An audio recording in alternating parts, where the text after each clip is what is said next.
Thomas Paine, Thomas Paine, Thomas Paine, Sam Adams, Sam Adams, Sam Adams, Benjamin Franklin, Benjamin Franklin, Benjamin Franklin. These men spoke up for what they thought was right. From their courage came such documents as the Declaration of Independence and the Constitution of the United States. From their willingness to speak what was sometimes unpopular but right, we enjoy such liberties as freedom of speech, the right to keep and bear arms, and freedom of religion. There are those who still wish to oppress our freedoms, and there are still patriots willing to stand up and defend life, liberty, and the pursuit of happiness. Men like Zeb Bell, who honor our founding fathers and what they stood for. It's now time for Zeb at the ranch, speaking up and defending your freedoms. Brought to you by Magic Valley Les Schwab Tire Centers and all of the other great advertisers on the program. And now, Zeb Bell. Let's see. This knob goes over here. I think this switch goes over there. Oh, I'm trying to retrain myself. Good morning, I'm Zeb Bell at Zeb at the Ranch. Here comes Kate Smith, and God bless America. Welcome back. I want a patriot with the Pledge of Allegiance. Good morning, good morning.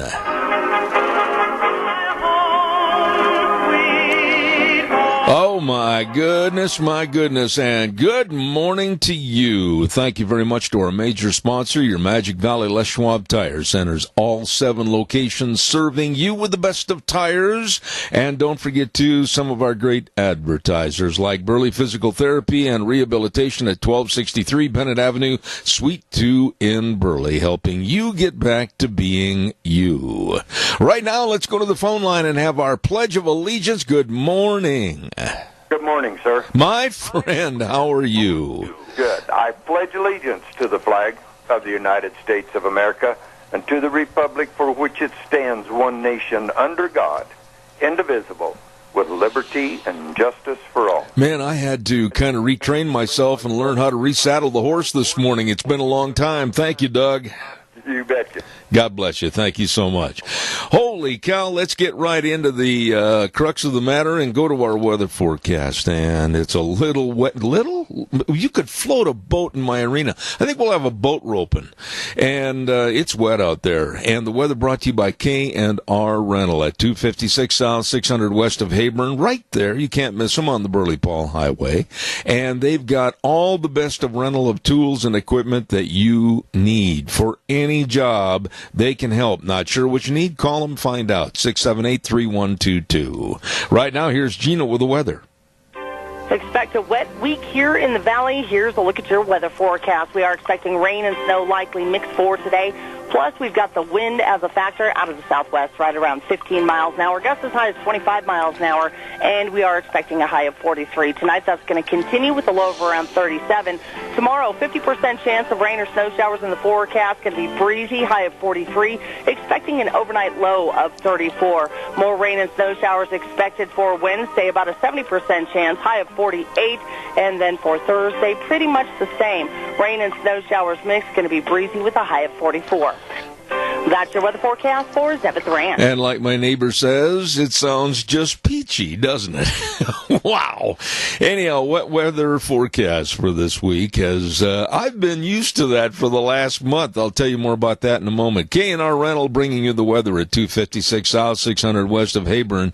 Again, right there on the Burley Paul Highway. Number to call, find out more from Roger and the crew. They get there early in the morning at 678-3122. K&R Rental. Really, really, really good people. We want to start the program off this past Saturday. There was an anniversary that we didn't get a chance to announce because we weren't on the air. And a happy anniversary to Sam and Donna Perkins. All these years of marital bliss. And today is a birthday greeting to Eddie Donagle. Yeah, Eddie's out of bed early this morning, and if not, he's fluffing his pillow. And going to have a special day today because it's his birthday. So congratulations to both Sam and Donna Perkins' anniversary and Eddie Donagle for a birthday today. By the by, don't forget Daryl's Cleaners, and boy, have I got a passel of passel. Now, I don't know how many is in a passel. Is that like a bunch, or is that what? I don't know, but I got a lot of clothes to take into Daryl's Cleaners at 1223 Albion Avenue in Burley. They are the best at what they do, and they've been cleaning and dry cleaning and taking care of my clothes for a long, long time. Please remember, they are the best, and if you go in and prepay your bill, you get 10% off. Hey, Daryl's Cleaners, 1223 Albion Avenue. That's got an L in it, Zeb. You're new here, I know. Albion Avenue in Burley. Once again, Daryl's Cleaners, 1223. I'm loving this retraining myself. Albion Avenue in Burley. You stop in and see the best today. Kevin and Cindy and everybody at Daryl's Cleaners. Okay, get the mouth working. Once again, too, I'd also like to remind you about our friends at Ramsey Heating and Electric.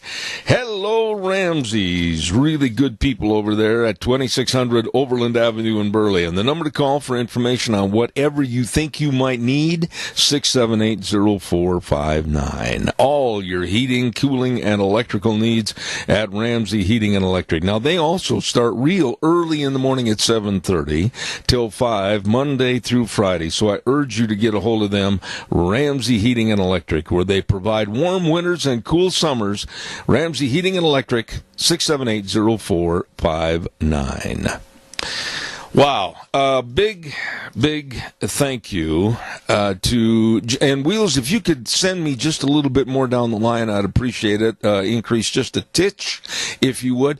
A big thanks to Sharon and Gina and Wheels for filling in for me as we took a trip to Antarctica.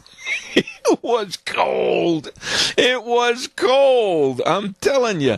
We went south for a couple of weeks down to Arizona, and the weather comparable to here, and rain, and a lot of wind, and snow. I know when I say snow, you're probably going, oh, wait a minute. I thought you said you were going to Arizona. Yes. And snow. Lots of it. It wasn't that far away where they were getting snow not in inches, but in feet up in the Flagstaff area. And the chill and the cold. We went down there with the primary reason of roping and having a good time with the horses for a couple of weeks. I saddled my horse 5 times. 5 times. That was it. Other than that, we were in the motel room, sitting there, looking outside the window, going, why are we here? So again, our thanks to Sharon, Gina, Wheels, and you, the audience. And now it's back to work, and we're going to be telling the truth about all the stories in the news. So your calls are welcome at 436-2244, 1-866-927-4587. I remember the numbers anyway. Don't forget Denny's Restaurant. We're going to be over there this Thursday for the February edition of Zeb's Lunch Bunch. Yeah, buddy, we are at 611 North Overland in Burley. And I urge you to come down and be with us. 11:30 on this Thursday. And lots of gift certificates to give away and draw for from Walmart, Smith's Foods, Hanson Mortuary, Stokes Groceries, Doug Martin, Denny's themselves. I mean, wow. It's going to be a lot of fun. You can stop in anytime for breakfast, lunch, and dinner at Denny's Restaurant. Again, I'll mention 611 North Overland in Burley and 291 Pole Line Road in Twin Falls. Denny's Restaurant. Yep, it's true. America's Diner. You stop in and see those good folks today. By the way, I just want to mention that I'm going to take a phone call. That's what I wanted to mention. Good morning, caller. You're on the air. Go ahead.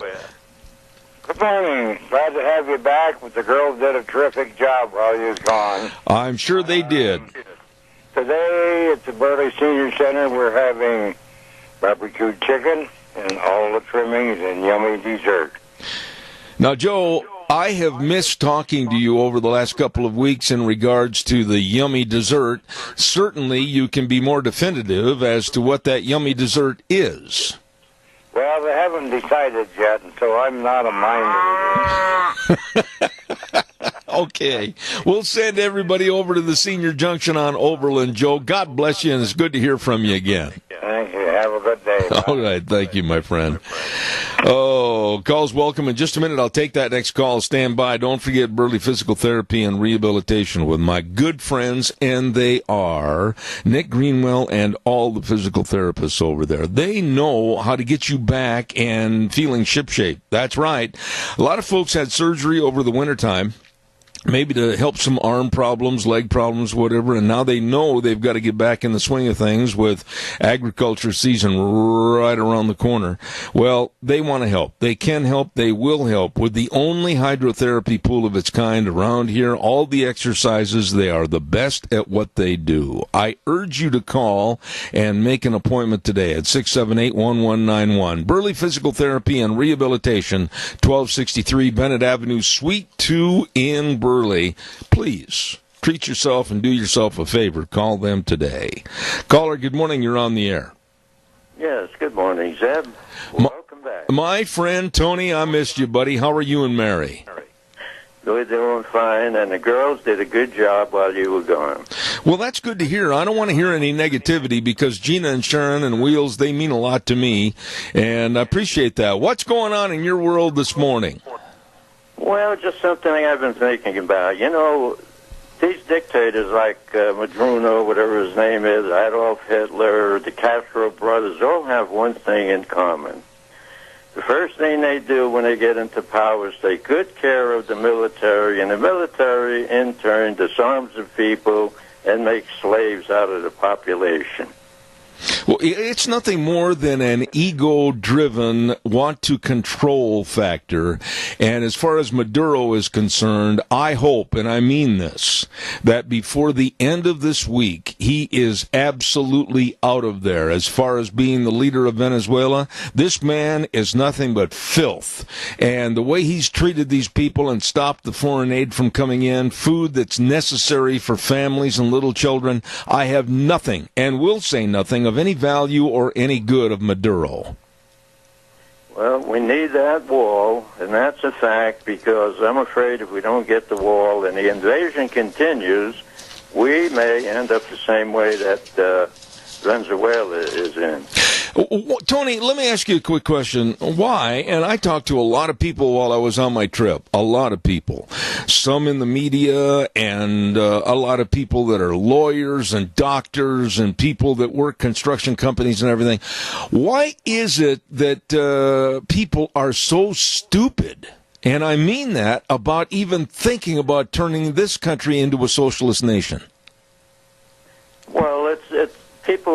You have people that are driven by power. They have to have power over everybody else, no matter what kind of damage it does to the country, just as long as that one individual has power over thousands of people. I agree. I'm at a loss for talking to a lot of folks while I was on my road trip, and I couldn't find one single person, not one single person, that was an advocate of turning this country away from capitalism, going to socialism, and having the government be the do-all, catch-all panacea for everybody. Not one. And I don't understand why the Democrats are not that smart, and they can't figure this out. Well, I'll tell you what made me proud what I saw yesterday was that bunch of cowboys for Trump. Yes. Texas. Yeah. No, they were from Arizona. Oh, Arizona? Yes. Boy, they made me feel good. Yeah, they stayed outside in the rain waiting for a TV segment, finally, that they got on the air, and they are supporters of Trump, and they wanted to let him know about it, and they rode all the way back there in their chinks and their boots, chaps, spurs, everything. They were dressed to the hilt, and I say God bless them. Well, I salute these guys for doing it, and I know we've got a lot more people out there that feel the same way. Absolutely. Put a stop to this. Well, Tony, I've missed talking to you, my dear friend, and I say to you and Mary, God bless. Thank you so much. Glad to have you back. No, sir, it's great. Thanks. Okay. It is great to be back. I mean, we didn't gain anything by going south. As a matter of fact, it it was cold. I mean, we never, and I don't want to give out a whole bunch of information here, but we never took off the long underwear. It was so cold down there. And we woke up on many mornings to see snow falling at our motel, and knowing that was going to create another day of not going anywhere, doing anything. And if it wasn't snowing, it was raining. And if it wasn't doing either of those, it was really windy, and on that desert it gets cold. Anyhow, it's good to be back. And we absolutely we made it back, I got to tell you, with the grace of God, between two storms. A little window of opportunity to get in between two storms so that we could travel straight through. I did not stop. We left Wickenburg and zoop all the way straight home without any stop. And, well, for fuel, but I mean, as far as staying someplace overnight or anything, no. And came on in. But, wow, it was not a vacation to where I can be accused of laying around by the pool, gathering the sun's rays, and trying to get a suntan. That didn't happen. Dino Septic Service, don't forget, the very best at what they do. You know, a lot of people probably wouldn't think about getting into this business. But there again, Dino Septic Service providing a service and a business to help you. Absolutely, with septic tank pumping and septic tank and drain fields installed, backhoe services, water and sewer lines installed, all of this liquid waste removal, lots more. Please give them a call. Fast, fair, friendly service. And the number is 436-6526, or in Burley, 678-1638. With a big truck that says smells cargo on the way, Dino's Septic Service, serving you. Really good, folks. Your turn. Give me a call, 436-2244, 1-866-927-4587. Hey, if you're not aware of it, coming up this coming Saturday, there is going to be a rippin' good bull sale, and it's put on by Cordell and Patty Sheridan of Sheridan Ranches. Let me tell you something. We've had Cordell on our program many times representing this bull sale. It's going to be the 24th annual bull sale. It's going to be at the Burley Livestock Sale Yard in Burley, starting on 1 p.m. this coming Saturday. Don't miss it. I mean, we're talking about the best of cattle, the best of bulls. And I'm looking at pictures of some of these bulls right now, and I'm telling you what, absolutely the cream of the crop. Problem-free cattle bull sale coming up this Saturday at the Burley Livestock Sale Yard at 1 p.m. Lunch going to be provided at noon, and Cordell and Patty Sheridan with their 24th annual bull sale. Don't you miss it this next Saturday. For more information, call Cordell at 430-5532. All right, calls are welcome and appreciated, so give us a jingle on the landline, 436-2244, 1-866-927-4587. How did she do this?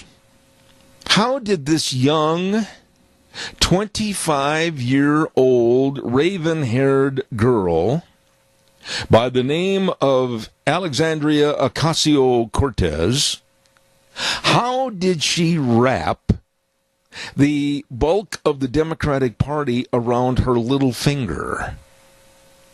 She has never done anything. She has never accomplished anything. You cannot find books about all her achievements. How did she do this? And then over the weekend, I mean, I literally almost fell out of my chair when she made the statement that she is the boss of the Democratic Party. She did. She said, I'm the boss. They're doing what I say and what I'm leading them for. 29 years of age, and the Democrats are following her? And quite frankly, if they follow her on this Green Deal, which is just going to take them down the road to Oz, eventually ending up in oblivion for all of us, this is ridiculous. 29-year-old raven-haired girl saying, I'm the boss. Now, Even some of the Democratic Party, like Dianne Feinstein, Nancy Pelosi, I almost said Appaloosa, I'm not going to do that, Nancy Pelosi, Dick Durbin, etc., they've all acknowledged that the Green Deal, under the premise of how it's been written up, is absolutely nuts. It can't work. It will kill everything in this country. And who, by the way, in conversations, is going to go twist the arms of the major polluters in the world today, China, India, and Russia? Who's going to convince them to sign on to this absolute insanity? Well, this is getting completely out of hand.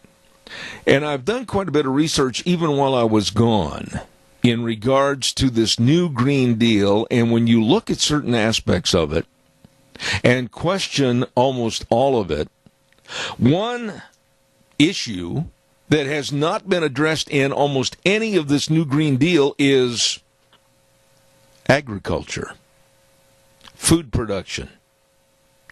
There seems to be a lack of understanding, or a willful ignorance, if you will, by the Democrats that support Cortez, to overlook the fact of how strong, how big, how important agriculture is to not only our country, but to the world.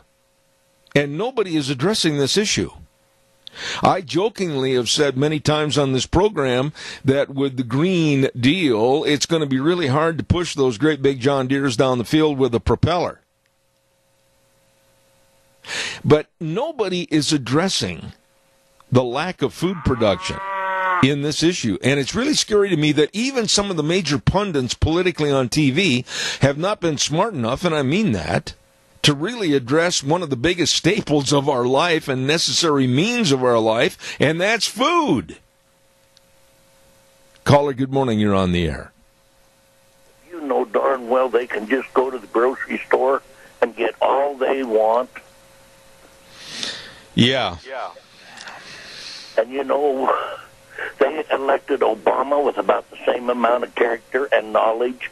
He even got the Nobel Peace Prize for nothing. Yeah. It's just plain stupidity. There again. Unadulterated, plain stupidity. Yeah. Jerry, what are we going to do to convince, and Wheels, we got some feedback on the line. Please regulate that a little bit. What are we going to do to make people understand, I mean, really understand the complexity of these issues? And let's start with climate change. Number one, I don't believe in climate change. I never have. Climate's change. We all understand that. With a systematic change in climate, it's been happening ever since God created the earth. Cyclical change. I do not want, never in my lifetime, anyone, any politician, any group to turn and put their hand on the thermostat and regulate our weather patterns.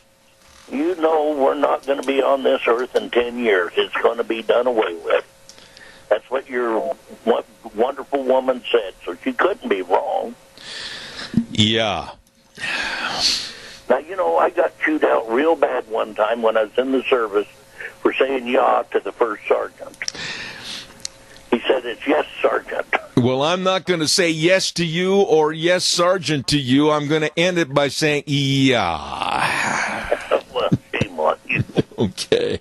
Anyway, you have a wonderful day. May the Lord bless you and all your people. And I hate to be so sarcastic, but, you know, I just don't understand what's going on. I don't think any of us do. We live in today. God bless you, my dear friend Jerry. It's good to hear from you again. Thank you. Thank you. You have a wonderful day, too, and it's good to see you back. All right, buddy. Thank you very, very much. You know, it just absolutely amazes me how they can overlook. You know, they can say, well, we're not going to have airplanes anymore, or we're going to limit flights of airplanes. Okay. We're not going to have private cars anymore. We're going to have only mass transportation. Tell that to some rancher that needs to go to town in a hurry with a sick child out at Raft River. This is lunacy. Absolute lunacy. We're going to give away some cookies right now. Yes, sirree, Bob. And we want to say thank you to Sophie's Chatterbox at 530 East Street in Rupert, right on the square. Delicious bakery and a delicious restaurant. Oh, my goodness. I urge you to stop in and see them today. We'll tell you more in a minute, but right now I'm going to give away some cookies if you can answer this question. This is an easy one. And I think I may have asked this question in the past. I'm not sure. I'm trying to recollect. But what job or occupation did Wilford Brimley, the actor, have before he really established himself as an actor in a big acting career in major motion pictures like Cocoon, and then he was Mr. Quaker Oats on television and everything? What job did he have for full-time employment prior to becoming an actor? Wilford Brimley. Give me a call quickly at 436-2244, 1-866-927-4587. And you can win a dozen delicious cookies. I urge you to try sugar cookies without frosting. That's my favorite. I'll split them with you. And the very best of food in their restaurant and their bakery with all their cookies, pies, and different desserts at Sophie's Chatterbox. That number again, call me right now at 436-2244. What job did actor Wilford Brimley have before he became a full-time actor? And an award-winning actor, too. What job did he have? Caller, good morning. You're on the air. Go ahead. I think he was a horseshoer. Well, who is this? Ray Bagby. My goodness sakes, ladies and gentlemen, we are graced on the phone lines with absolute excellence. It is the man that is the cowboy of the West with his stagecoaches and everything, Ray Bagby. It's right. He was a horseshoer and came up from Lehigh, Utah on many occasions to work various ranches in this area and also shoe racehorses up at LeBois Park. So you are 1,000% right, Ray. Thank you. Well, thank you. Now, remember, if you get the sugar cookies, you got to split them with me. I'll do that. I'm going to go to Twin one of these days, and I'm going to whip into your place and give you half a cookie. Ray, God bless you, man. Good to hear from you.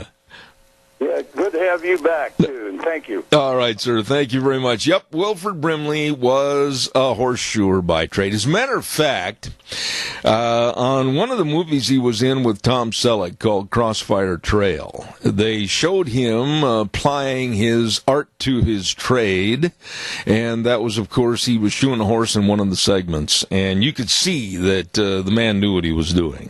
Calls are welcome, 436-2244, 1-866-927-4587. Give me a call. Let's talk about any issue you want to talk about. Barry Equipment and Rental, these folks are really, really good at what they do with all the equipment rentals and the retail equipment sales. And they've got all the Bobcats, all the different shapes and sizes.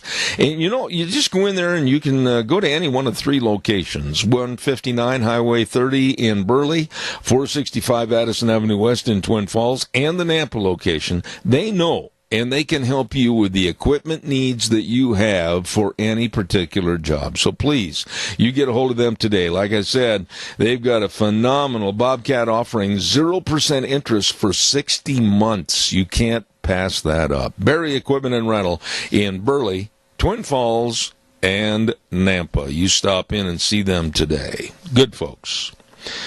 All right, give me a jingle, 436-2244, 1-866-927-4587. What Alexandria Ocasio-Cortez needs to do is she needs to, and I would be more than happy to help supply some of the money to send her there on a one-way ticket, is send her to Venezuela. Over the past 5 or 6 days, it has been absolutely terrible to watch the human misery that's going on in Venezuela, which it wasn't that long ago one of the, if not one of the most affluent, richest, and the sky's the limit countries in the world as far as an economy that was growing and prospering because of their oil production, etc. And now through socialism is nothing more than an anarchy mess. Chaos, death, injury, destruction. Is that what the people like Cortez want in this country?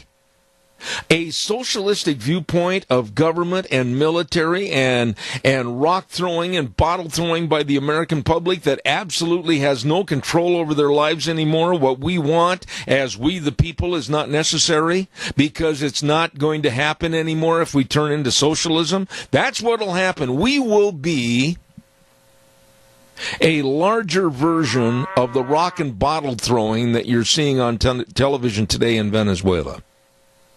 Caller, good morning. You're on the air. Good morning, sir. My friend. They're going to have a tough time getting that to pass here because we Americans have a right to own firearms.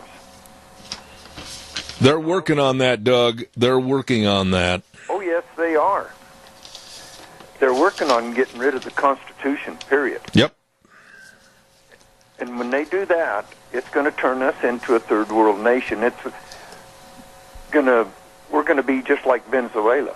You know, Doug, you hear these subtle little ploys during the newscast, on newscasts that are more open to the public than most, about, well, we need to twist and we need to tweak and we need to change this a little bit for a modernization of our Constitution. When you hear words like modernization or and twisting and turning the Constitution and tweaking it, I run in fear.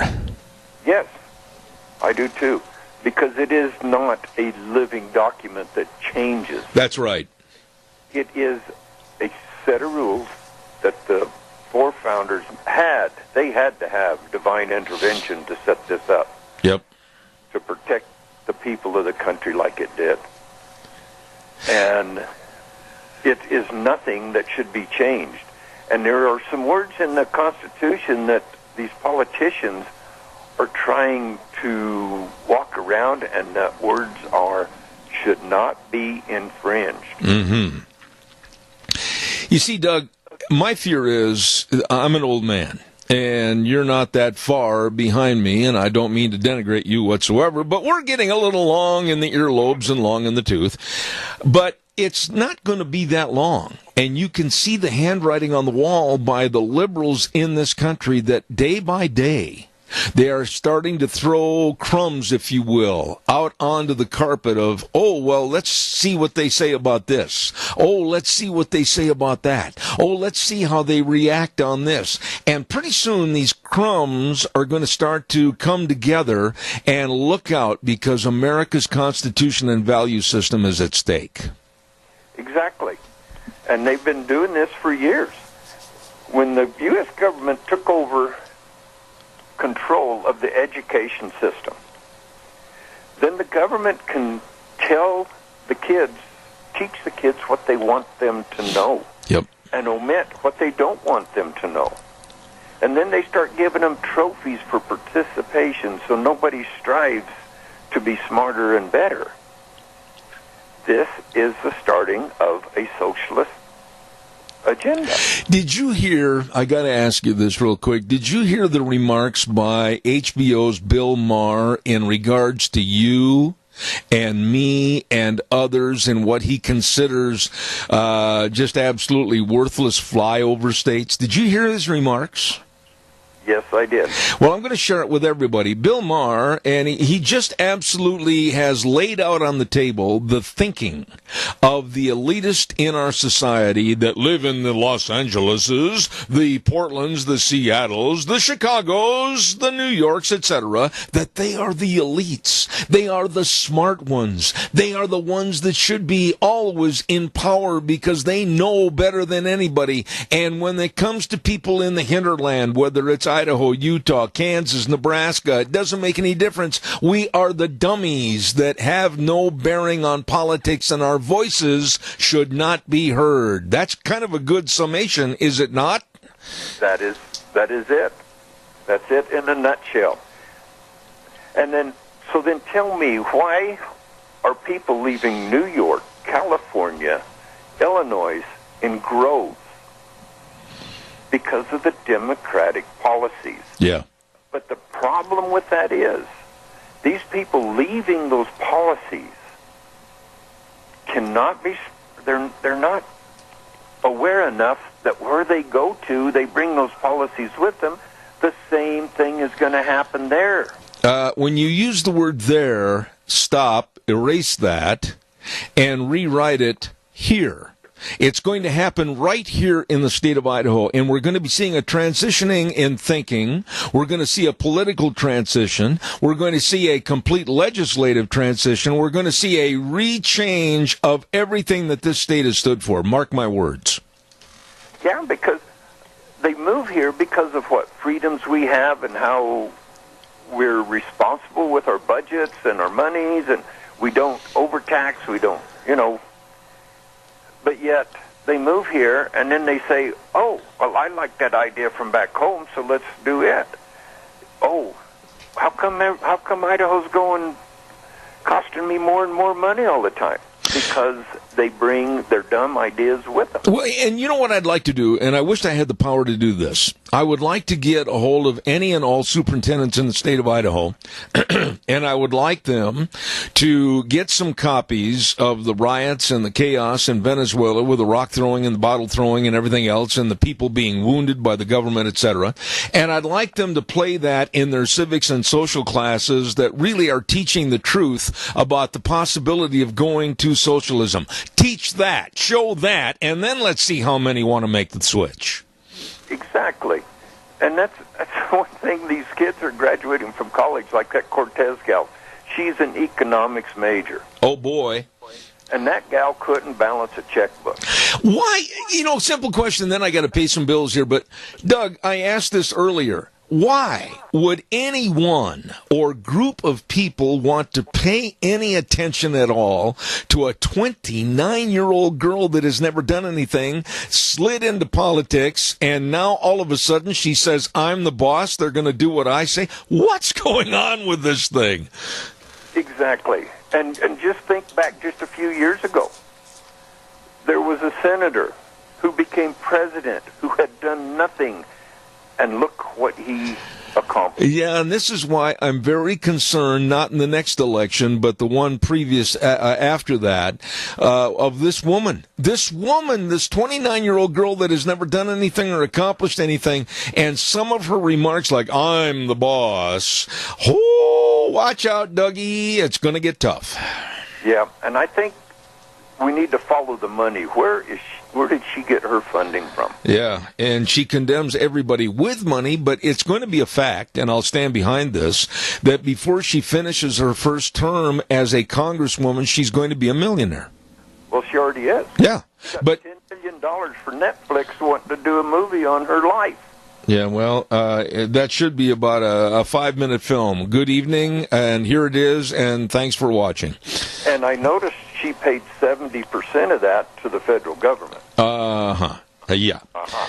Doug, it is so good to hear from you again. Thank you for your call. You bet. Hey, everybody, I know I sound like a broken record, but let's do what we can for our senior centers. They're struggling. Money is tight. They need donations. And if the businesses can donate some money, buy some meat, produce, or something like that, go to a grocery store and say, hey, send $100 worth of hamburger over to the senior center. There you go. That's an excellent idea. Really appreciate it. Got to run, bud. Thanks a lot. Appreciate it. Don't forget Ark Animal Hospital at 750 21st Street near Connection Credit Union in Hayburn. Oh, my goodness. Large and small animals, service to you, the owners. I mean, man, they have been voted Minnecastia's best veterinary hospital on numerous times. Dr. Bill and the whole staff say, hey, please, remember, they've got all the calving supplies over there, and if your animals are sick, they want to try to keep them healthy. please remember the best for your animals. Ark Animal Hospital, 750 21st Street, near Connection Credit Union in Heyburn. Number to call, 678-1177. They do have the warm hearts for the cold noses. Right now it's time for the weather, and the weather is going to be brought to you by our dear friends at Mount Harrison Audiology and Hearing Aids, over in Rupert, right behind the Minidoka Hospital, across from the emergency room, and they urge you to call for a hearing screening today, and that number 312-0957. Don't forget, February is Heart Health Month, and what's that got to do with your hearing? A lot. Your hearing depends on how good your heart is. So please remember to find out more about your loss of hearing, and they can help, they will help, at Mount Harrison Audiology and Hearing Aids. Right now, here's Gina with the weather. Expect a wet week here in the valley. Here's a look at your weather forecast. We are expecting rain and snow likely mixed for today. Plus, we've got the wind as a factor out of the southwest, right around 15 miles an hour. Gusts as high as 25 miles an hour, and we are expecting a high of 43. Tonight, that's going to continue with a low of around 37. Tomorrow, 50% chance of rain or snow showers in the forecast. Going to be breezy, high of 43. Expecting an overnight low of 34. More rain and snow showers expected for Wednesday, about a 70% chance, high of 48. And then for Thursday, pretty much the same. Rain and snow showers mixed, going to be breezy with a high of 44.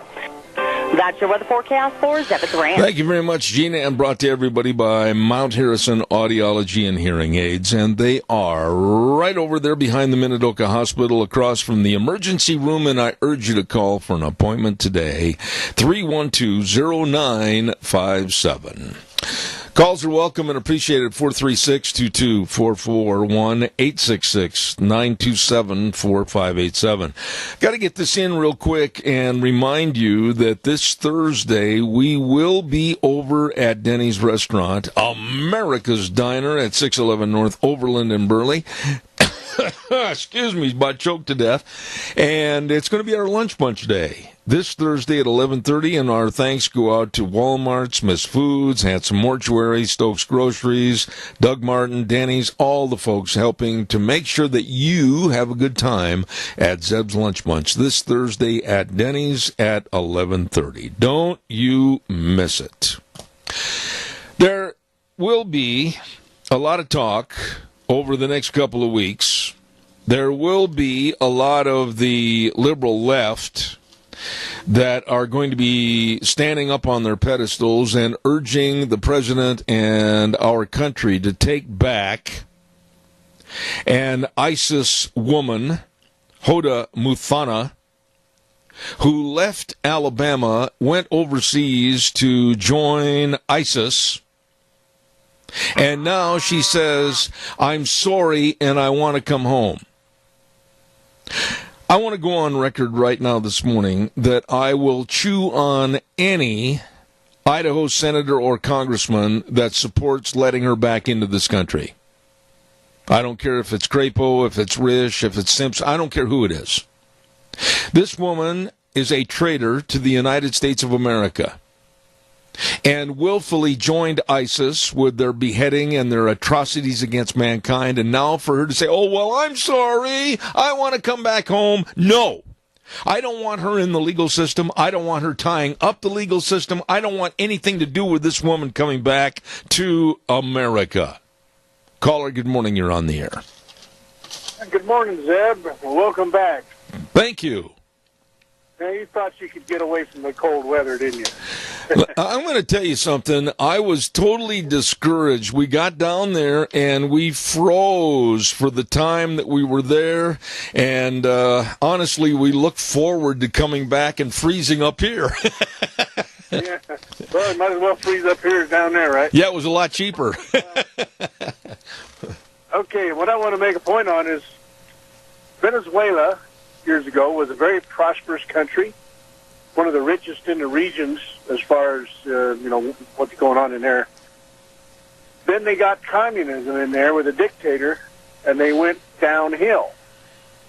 And they turned into a terrible thing. So if you look back in history, before the Bolshevik Revolution and the communists took over Russia, it was a very prosperous country under the czars. Now, there were some things that the czars were doing that weren't, really,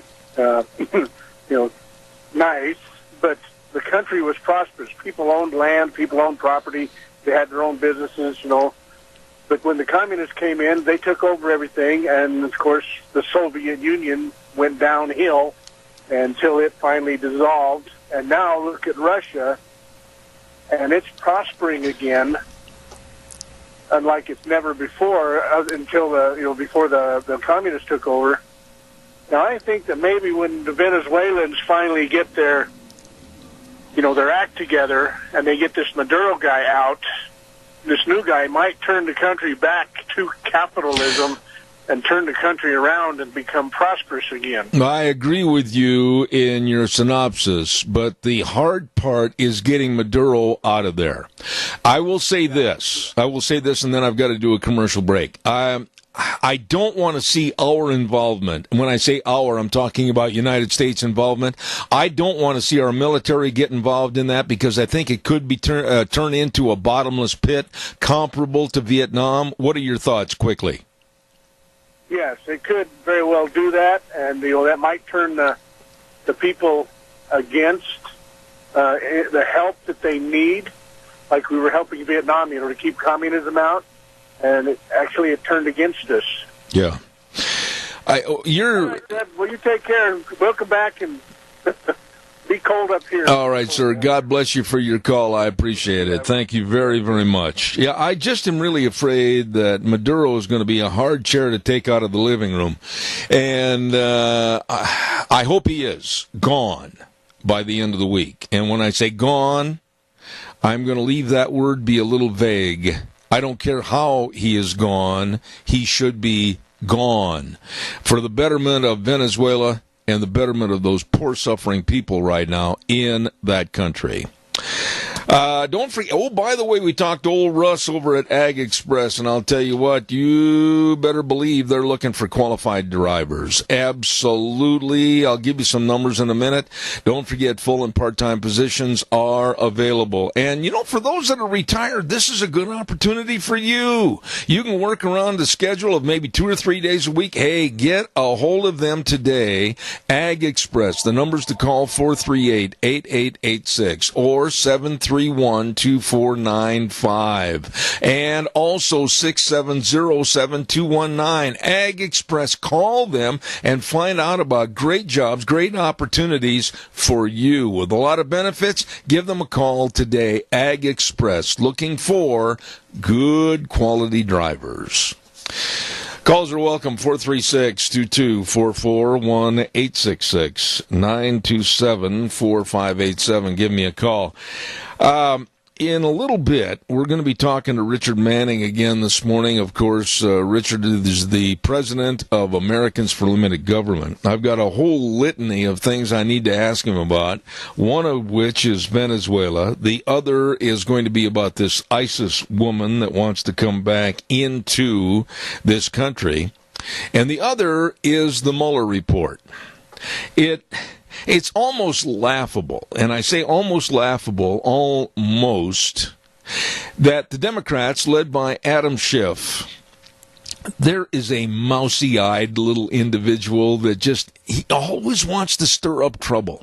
He always wants to be at the forefront with his wussy face that sits there and goes, well, I don't care what the Mueller investigation comes up with. We are going to launch another investigation, and we're going to prove with the evidence that we have.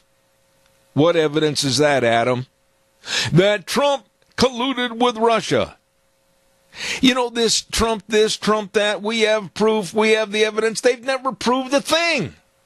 But, woe betide all of us. The Democrats are going to tie up more money and more time. And they're going to try to prove, over and above the Mueller investigation, that Trump should be thrown out of office. I want to remind you there's big things going on at your Magic Valley Les Schwab Tire Centers. All this month of February, they have been celebrating the Founders Celebration. And that, of course, is a great tribute to the great man that I, again, will reiterate that I had a chance to meet him, and he was one of the nicest individuals I ever met. And that's Mr. Les Schwab.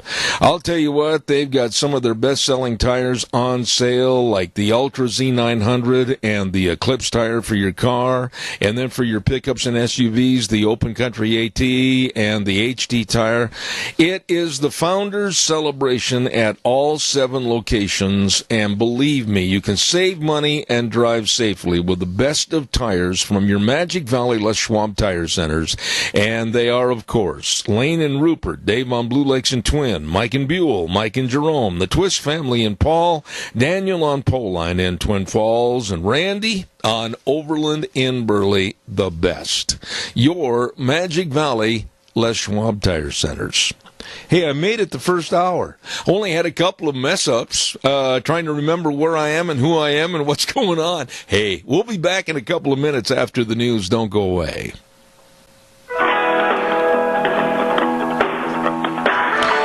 Oh my, here we are in the saddle again, Zeb at the Ranch, and good morning to you and yours with our major sponsor, your Magic Valley Les Schwab Tire Centers, all 7 locations serving you. And don't forget to some of our great advertisers like Burley Physical Therapy and Rehabilitation at 1263 Bennett Avenue, Suite 2 in Burley, helping you get back to being you. Right now, let's have this good word for Western Way Services. From the canyons of the Snake River and all across southern Idaho, we're always at your disposal. Western Way Services, we care about our community, our resources, and this great land. Western Way Services is lending a hand, always at your disposal. Western Way Services. Get on the route service and let them come by your home once a week, pick up your garbage. It's gone. It's out of there. Wave goodbye. There you go. They took care of your garbage needs. It's easy. All you need to do is call them, get on the route service, and they will serve you. They are always at your disposal. Western Way Services, 734-6969. You call them today. In just a moment, we're going to have a very dear friend of this program on the air, Richard Manning. Stand by for that. Once again, the Lunch Bunch is going to be on this Thursday at Denny's Restaurant. Don't miss that, 11:30. I want to also acknowledge really good friends over at Hanson Mortuary at 710 6th Street in Rupert. Oh, my goodness, Joel Heward and his staff and his family serving you and your family in a critical time of need. When there's the passing of a loved one, they are there to serve you, always with the highest ethical standards, with unquestioned integrity. All you need to do is call and find out more of the information necessary for you at 436-5636. That number again, 436-5636. Hanson Mortuary in Rupert. And Joel Heward also serving you and your family at Morrison Payne Funeral Home on East Main in Burley. Holy cow, it's been a long time since I had a chance to visit with this gentleman, President of Americans for Limited Government. I'll reintroduce myself and extend my hand down the phone line to shake hands. Good morning, Richard Manning. How are you? I'm doing great, Seb. How are you? I had a great time with your guest host, but I'm glad you're back in the saddle, my friend. I appreciate it. You know, we went south to absorb some of the warmer climes, the sun, etc., and I froze my proverbial Wranglers off. It was cold down there. It was, you know, they said that it would be a cold day in hell when Donald Trump got elected president, and here we are. Okay. He solved global warming in just 2 years, and and he is, because although I know it's just weather, I keep hearing that. But yeah, you were down in northern Arizona where they got, according to my relatives who live there, they got a lot of snow. Let me tell you something. It didn't accumulate in Wickenburg like it did over at Flagstaff and up at Prescott and other areas. But, the residual effects of having just the snow and the rain and the mush and the very cold and windy temperatures.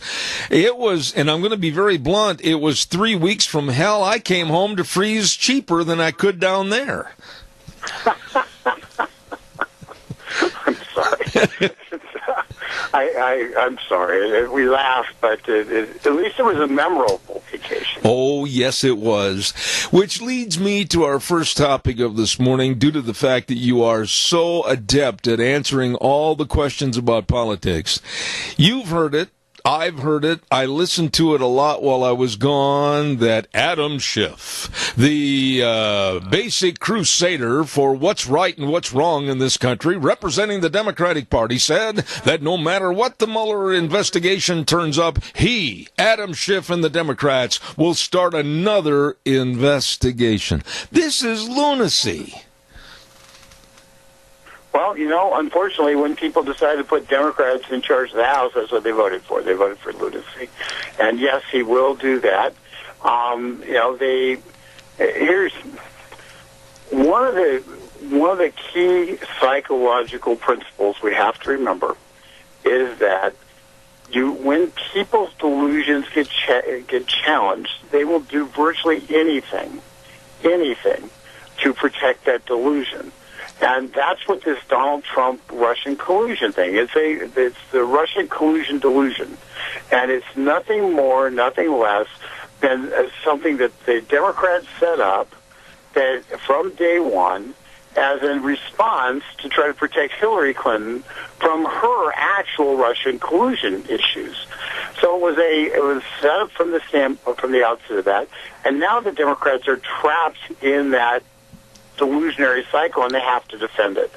And the way they defend it is there's got to continue to be investigations, because just at any time it could turn out to be true. They just need to get the last little bit of information in order to get it to be true. Meanwhile, they will ignore the real collusion, the real problems that existed, because they're more interested in chasing ghosts rather than looking at the real problems that exist in the Department of Justice. Let me ask you this, though, Richard. I honestly feel, and I feel this way very strongly, that if they open up another investigation and start spending a lot more money to the tune of more millions going into this, and they've made statements that, we have all the evidence, we have all the facts, we have this that they've never released, don't you think that basically leading up to 2020, that's going to be an arrow right to the heart of the Democratic Party? I think it will be. Well, I think what it's going to do is, before 2019 is over, they'll run an impeachment hearing and they'll attempt to impeach the president, and it will be a decision for about 30 to 40 Democrats who are in districts that Republicans can win as to whether or not they're going to commit political suicide pursuing that angle. And that will be listen, they've made no bones about it. They're going to go for impeachment. It was announced while you're on vacation. It was announced by Tom Steyer, the billionaire who has been funding the impeachment push and funded many of the campaigns of the Democrats who won. Tom Steyer is a tech billionaire out of California, and he is going to he's launching ads targeting Democrats, urging them to proceed with impeachment. So Schiff who, by the way, Schiff is well-liked in his district, which is in Glendale, California. It used to be a Republican district and is no more. And he is well-liked in his district, and from what they hear from their media, he's doing just a bang-up job. So there's no downside risk for Adam Schiff to proceed down through the crazy train, because the people in his district, and my stepbrother lives in his district, don't hear anything contrary to what Adam Schiff is feeding them. Okay, now when you mention the words, I think you said crazy train, I'm going to say that the conductor of the crazy train seems to be a 29-year-old raven-haired girl that has never done anything, never accomplished anything, and she said over the past couple of days that she's the boss of the Democrats. Alexandria Ocasio-Cortez. You know, I'm amazed. I am absolutely shocked that here's somebody that's never done anything, been anywhere, really accomplished anything, and she's taking over the Democratic Party with the Green New Deal. What are your thoughts on this? First of all, I call her CHAOC. I don't call her AOC, because she is a baseline communist.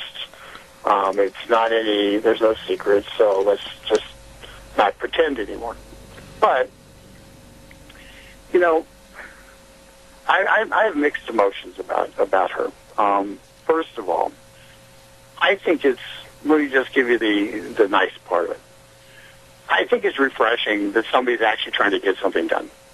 Okay, even if I disagree with her, she's basically saying to the power structure, "I was elected too, and I'm going to do what I have to do to get what I need to be done. I'm not going to wait 20 years to get into a position where I'm a subcommittee chairman so I can do something." So in some respects, it's refreshing that somebody's coming in here and trying to actually get something done, is bold enough to take on her own leadership in doing so. So having said that, she is brilliant in terms of media, particularly social media. She's absolutely brilliant. And she is absolutely convinced she's right. She has absolutely no doubt that she is absolutely correct. And I don't know about you, Zeb, but I remember when I was absolutely dead certain that I was right about everything. And, you know, it was very freeing to have a full knowledge that you were absolutely right about everything. Unfortunately, when you actually mature and grow up, you actually you see that there's other points of view, and there's gray areas, and you kind of try to figure out and you try to work through those gray areas to come to, and you grow and you mature. Well, she hasn't done that yet, and she may never do that. But that's KOC. So she says she's in control, and until somebody else comes up with a solution to her expectation that we're going to all die, the world planet's going to die in 10 years if we don't take drastic action on climate change. Until somebody else comes up with a solution that meets her discerning eye, she thinks she's in charge. Well, she's going to discover she's not. There is a caveat to what you just said I'd like to add to it and say that during her maturation process, however, she could lead this country and a political party like the Democrats that are trying to assume power. She could lead them in a direction that's going to be a real denigrating effect to our country, our Constitution, and our future. And that scares me. Well, absolutely. I think she's the most dangerous person in America, and and the reason she's the most dangerous person in America is she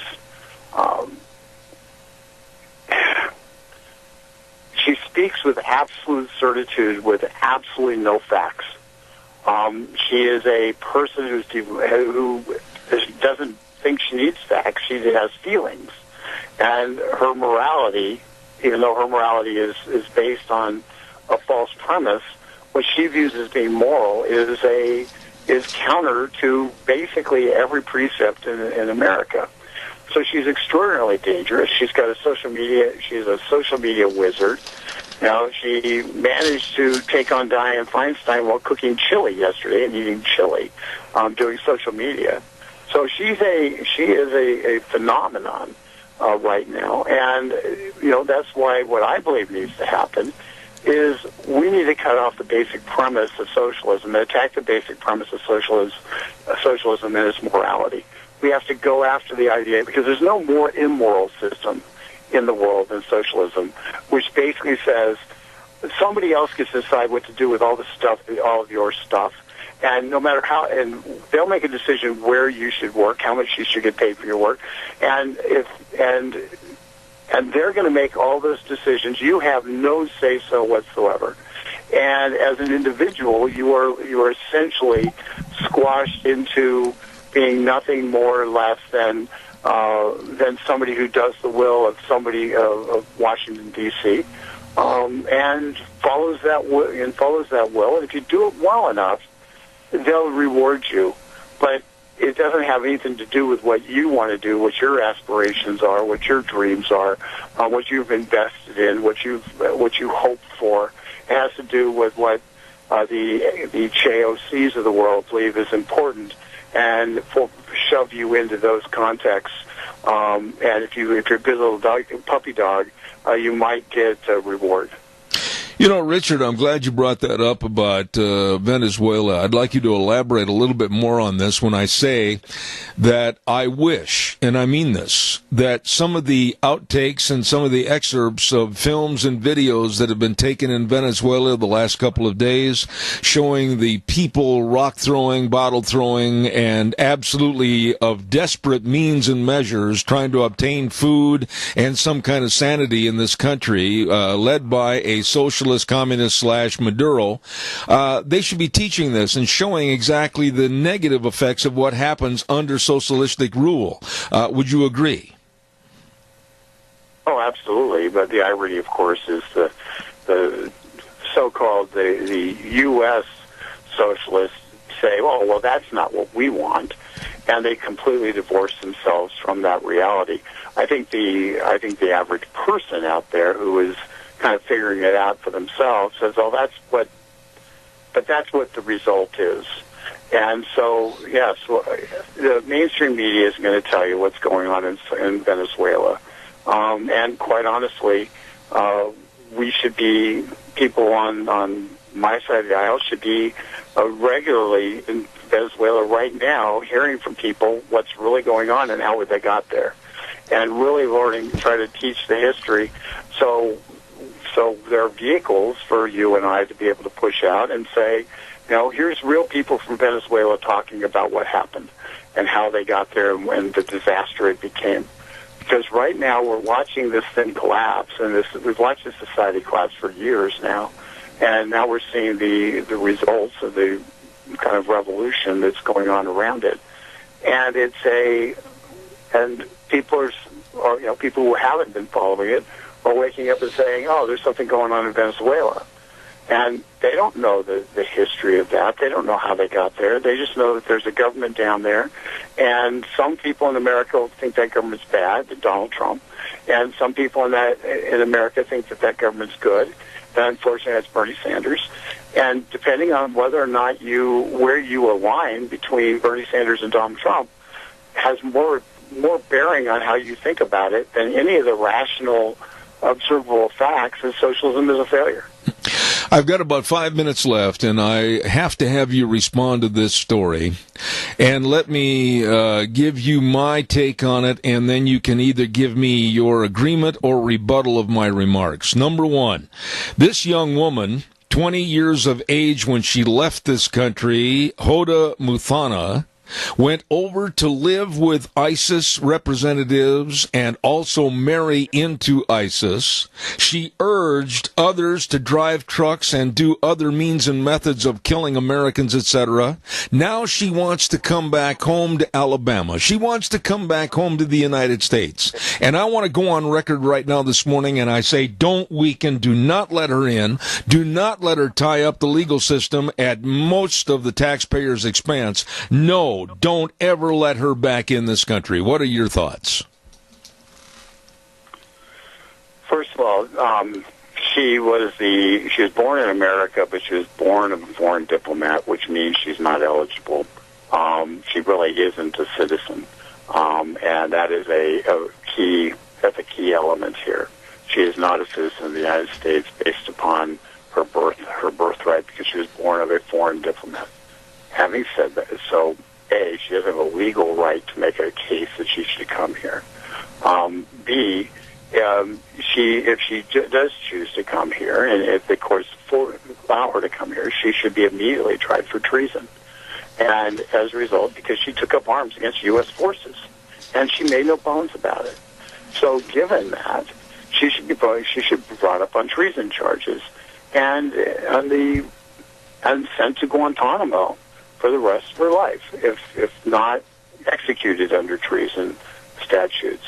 So I think she has a relatively simple choice. If she wins a court case and is allowed to come here, then she gets tried for treason, and she will lose that. So we have at that juncture, she doesn't get to go home to Alabama per se, unless it's a federal penitentiary in Alabama, and that would be and so that would be a choice she has to make. The reporting on this story, and you know as well as I do, there are many, and they seem to be growing in numbers, bleeding heart liberals that are in favor of letting her come back to this country. And I want to point out that the United States government made a decision on this person and others of her ilk during the Obama administration prior to the Trump administration. And I don't think a lot of people realize that.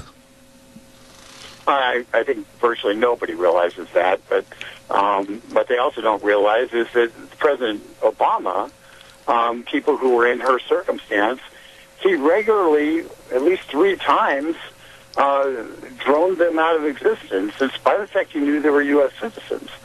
So, which caused a great deal of consternation because he basically applied the death penalty to them by virtue of putting them on the kill list for the drone strikes. So she could very easily have ended up on that kill list, and President Obama would have had her murdered for all intents and purposes. Now, I would argue had her killed in a battle, and in a real sense, you can make some. I had some problems with the ordering the death of U.S. citizens, but the fact of the matter is, if you're on a battlefield fighting against U.S. troops, then you really kind of waive your constitutional rights in a lot of ways. So you can go back and forth on that. Absolutely. Bottom line is, she did in fact decide to take up arms against U.S. Now that ISIS is now confined to the effectively 1/5 of 1 square mile, and so she is trapped in a very confined space. She's suddenly waving her citizenship around as a get out of jail free card from the vice that she's put her own life in. And bottom line for me, if she surrenders, she should go to Guantanamo.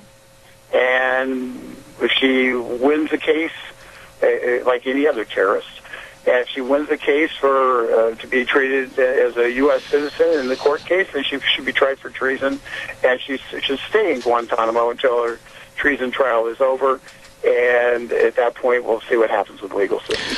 Boy, it's good to be back and have you on the program. President of Americans for Limited Government, my friend, Richard Manning. God bless you, my friend. See you next Monday, and thank you for being on the program.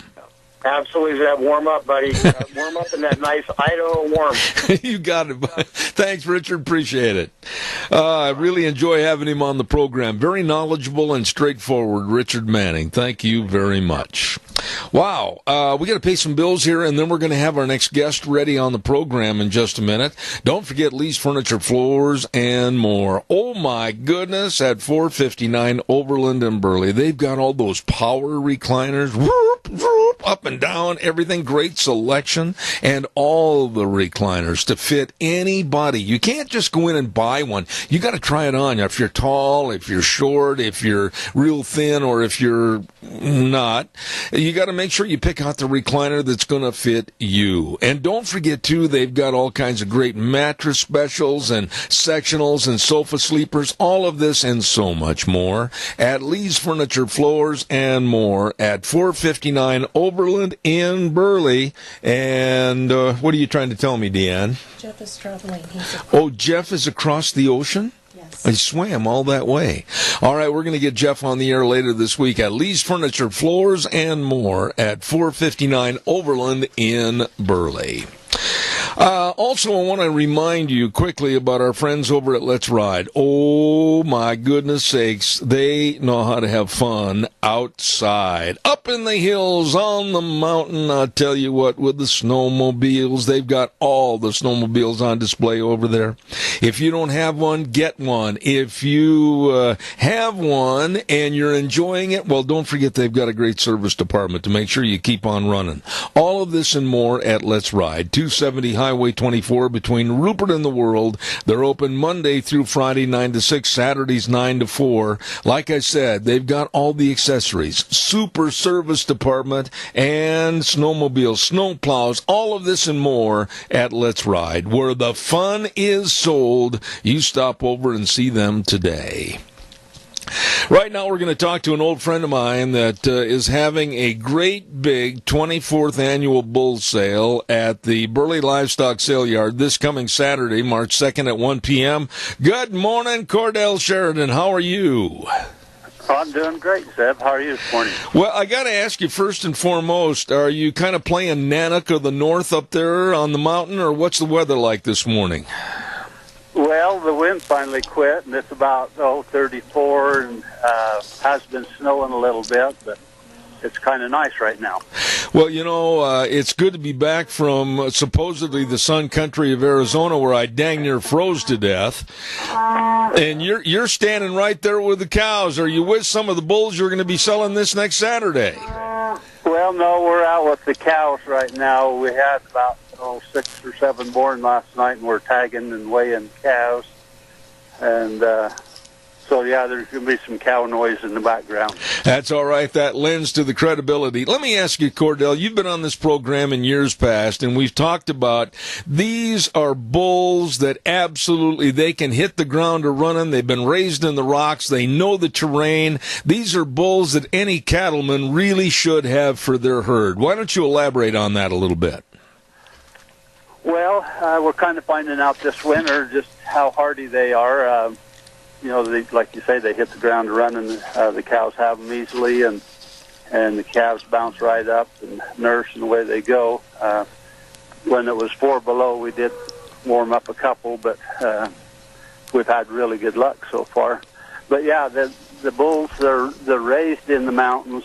We summer our cattle up in the mountains up to about 9,000 feet, and they learn to travel with their mother, and so they will adapt to about any environment, whether it's down in the desert or up in the mountains. They know how to travel, and we breed for soundness, and so that they don't have any feet or leg problems, and they always travel really well.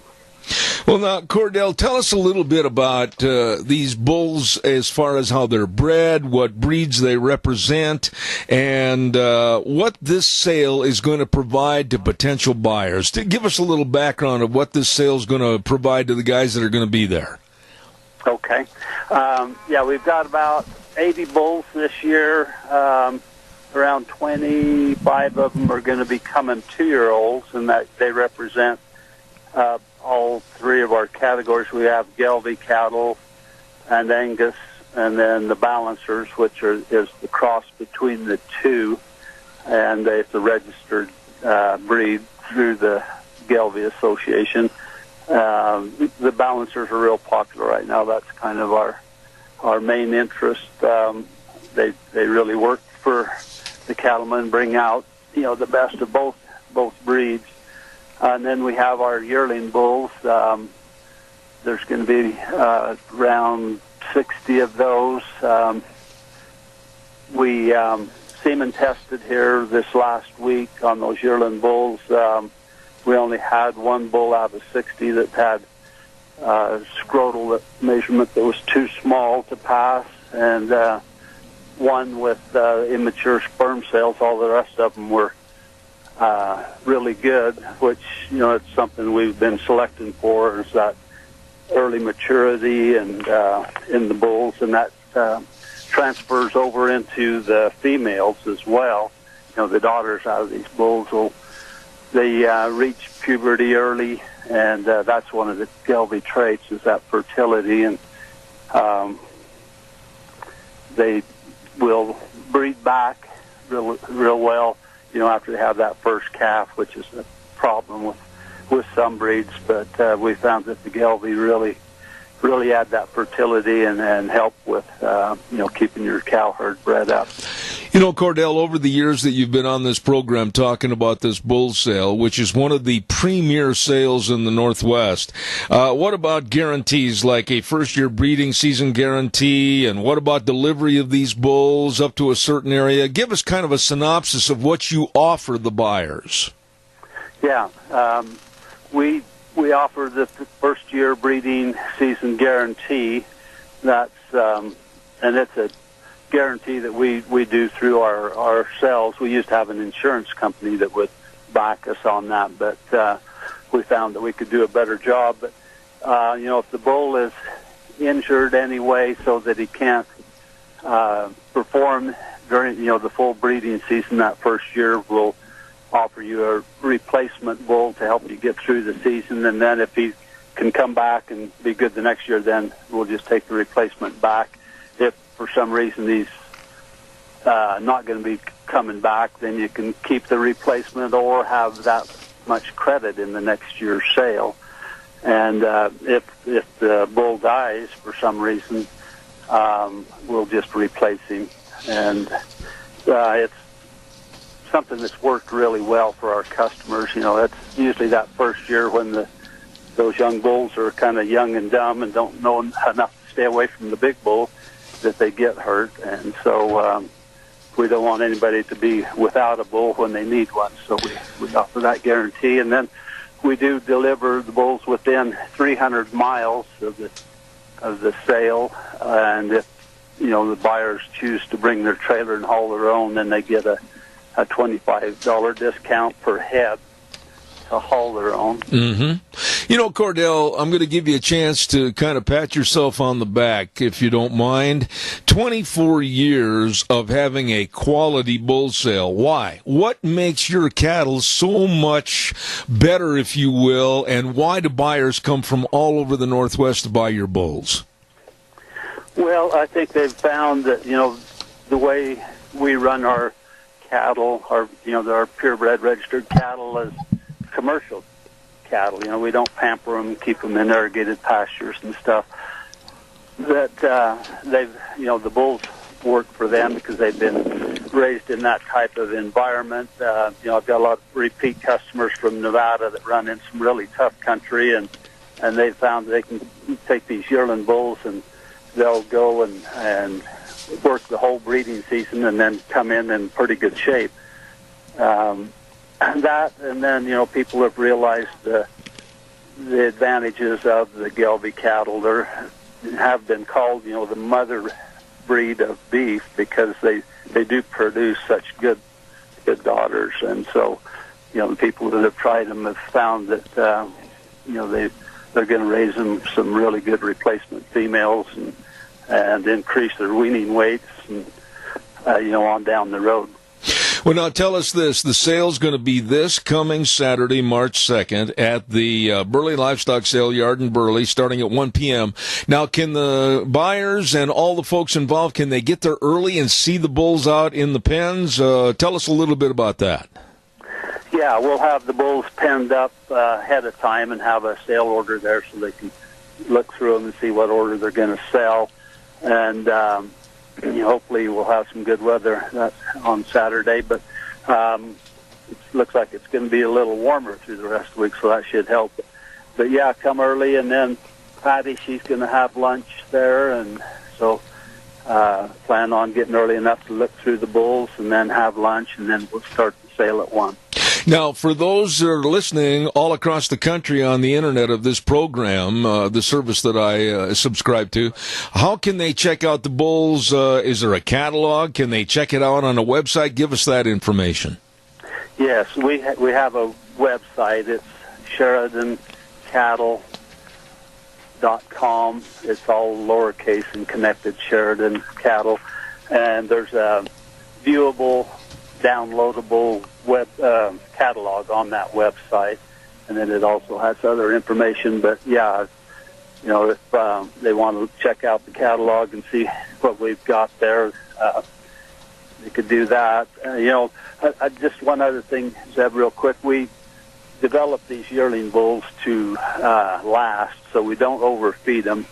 They're on a special ration that's 10 pounds of concentrate, and that's some grain, some beet pulp, and then a pellet, and then on just long hay, so they aren't hurt, they don't get overfed, but they really perform. These cattle have got a lot of growth. The bulls on that ration were averaging 3.5 pounds a day through the 90-day bull test that we do. Wow. So they've got some growth to them, and we pay a lot of attention to carcass traits. So, when they go to the feed yard, these cattle will marble really well, too, and they'll be able to get a premium on the carcasses. Absolutely. Ladies and gentlemen, this is a friend of mine that is absolutely respected as one of the best cattlemen in the Northwest, and I'm proud to have him on the program, Cordell Sheridan, representing the Sheridan Ranch 24th Annual Bull Sale coming up this Saturday, March 2nd at 1 p.m. at the Burley Livestock Sale Yard in Burley. Lunch will be provided at noon. Don't miss this big sale. Cordell, get back to tagging those calves. Have a good morning. Okay, well, thank you, Zeb, and welcome back to Idaho. Thank you, sir. Appreciate it. God bless you. Thank you much. I really think the world of those folks. They are such nice people, and they really have an excellent bull sale coming up this next Saturday. Don't miss it. Holy cow, we got to get a weather forecast on here quickly. Old Wheels is waiting on me, and I've got to tell everybody that the weather this next program right now brought to you by Phillips Oaks, Goodwin, Crane, and Company. Believe me, providing accounting services to the Mini-Cash area for well over 50 years. Don't forget the best of tax return preparation, tax planning, business consulting, retirement planning, all of this and so much more with offices in Burley and Rupert. Phillips Oaks, Goodwin, Crane, and Company. And right now, here's the weather. Expect a wet week here in the valley. Here's a look at your weather forecast. We are expecting rain and snow likely mixed for today. Plus, we've got the wind as a factor out of the southwest, right around 15 miles an hour. Gusts as high as 25 miles an hour, and we are expecting a high of 43. Tonight, that's going to continue with a low of around 37. Tomorrow, 50% chance of rain or snow showers in the forecast. Going to be breezy, high of 43. Expecting an overnight low of 34. More rain and snow showers expected for Wednesday, about a 70% chance, high of 48. And then for Thursday, pretty much the same. Rain and snow showers mixed, going to be breezy with a high of 44. That's your weather forecast for Zeb at the Ranch. Thank you, Gina, and brought to everybody by Phillips Oaks, Goodwin, Crane, and Company. Excellent people providing accounting services to you, your family, and your businesses. Please get a hold of them today with offices in Burley and Rupert. Phillips Oaks, Goodwin, Crane, and Company. Holy cow, let's go to the phone line really quick. And I want to say good morning to Pacific Legal Foundation, Daniel Ortner. Daniel, how are you this morning? I apologize. I'm still trying to get him on the phone. All right, quickly. Thank you. Appreciate it, Wheels. While we're waiting to get him on the line quickly, and we've got some abbreviated segments here this morning, and I want to also comment and say thank you to Cameron and Siemens Insurance, Highway 24 in Rupert. Don't forget all the best of life insurance, health insurance, retirement planning, employee benefits, all of this and more by people that really, really care. They are dedicated and responsive to your needs. All you need to do is just give them a call, make an appointment, 436-4424. That number again, 436-4424. Cameron and Siemens Insurance, Highway 24 in Rupert. Please get a hold of them today. Right now, once again, Wheels, do we have our attorney on the air? I'm not getting anything yet. It's still going to voicemail. Ooh, not good. And I think I gave you the number earlier this morning, did I not? Yes, sir, you did. Do you want me to read it back to you? No, I tell you, well, yeah, quickly, and then keep trying him. It's very important. Okay, 916. Yes. 503-9030. You got it, and stay on that if you would, my friend. Will do, sir. All right, thank you. While we have a moment, I want to just also comment that coming up next hour at 10:30, don't forget the Idaho Legislative Update. And today we're going to have Senator Kelly Anthon call in about a wide variety of different subjects with what's happening at the legislative session in Boise. So that's coming up at 10:32 this morning. Don't you miss that. We are waiting patiently to have Daniel Ortner, that is, with the Pacific Legal Foundation on our program momentarily. And during the interim, I also want to remind you that coming up on this Thursday at 11:30, we're going to be over at Denny's Restaurant, America's Diner in Burley, at 611 North Overland for our monthly Zeb's Lunch Bunch. We've got a whole bunch of gift certificates and everything to give away, so don't forget, this Thursday at 11:30 at Denny's, Zeb's Lunch Bunch. Yes, Wheels, go ahead. I got Mr. Ortner on the phone for you now. Appreciate it. And right now, ladies and gentlemen, a lawyer with the Pacific Legal Foundation, and his name is Daniel Ortner. Good morning, sir. How are you? Good morning. How are you? Well, Daniel, I'm a little bit more than miffed. I guess I could say I'm downright mad as to the story I read about in Boston that's denying that the Christian flag can fly over their city. What's going on here? Give us the story. Yeah, so Boston has a flagpole outside of City Hall where they allow various private groups to fly the flag on the flagpole. So the city will fly its flagpole sometimes, but if a group requests, they'll take down their city flag and let a private group fly a flag on the pole. They've let flags representing various countries fly. They've let social groups fly their flags. They fly the pride flag. They fly the transgender rights flag. Various political and social flags are able to fly on the flagpole. But the city has decided that the Christian flag is taboo and cannot fly on the flagpole. They've made up a policy that non-secular flags are unable to fly on the city flagpole, while all other flags are able to fly there. Are they unaware that over 200 years ago this country was founded upon, our Constitution written upon, the writings and thoughts of Judeo-Christian policies? Are they unaware? Have they not done their homework? I don't know. I mean, it's very ironic. The group that wanted to fly the flag on the flagpole wanted to do it on Constitution Day to honor the Christian community's contribution to the city of Boston. The city says, this flagpole is for honoring the diverse cultural and historical heritage of the city of Boston. But, as you said, they're ignoring the vast contribution of the Judeo-Christian heritage of the country to the founding and to the nation. So it is really historical, and it's pretty sad. Well, Daniel, let me ask you this. Is there enough, or are there enough people to form an opposition and a loud voice against the city of Boston and let them know that this is an error on their part and make allowance to correct it? Or is nobody sitting back and doing anything? I mean, certainly there's the lawsuit that's going on right now. It's going to be at the First Circuit Court of Appeals. So there is an effort to get the city to change its policy, but I don't know if there's going to be a lot of social uproar.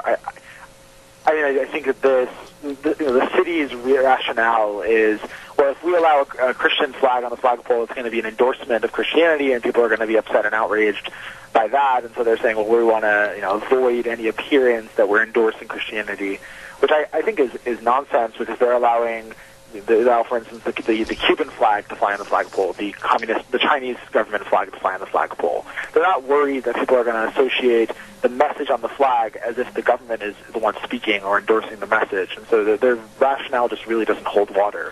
Well, I was going to say, who's making this decision when we talk about the city of Boston? Is it the entirety as a vote of the city council?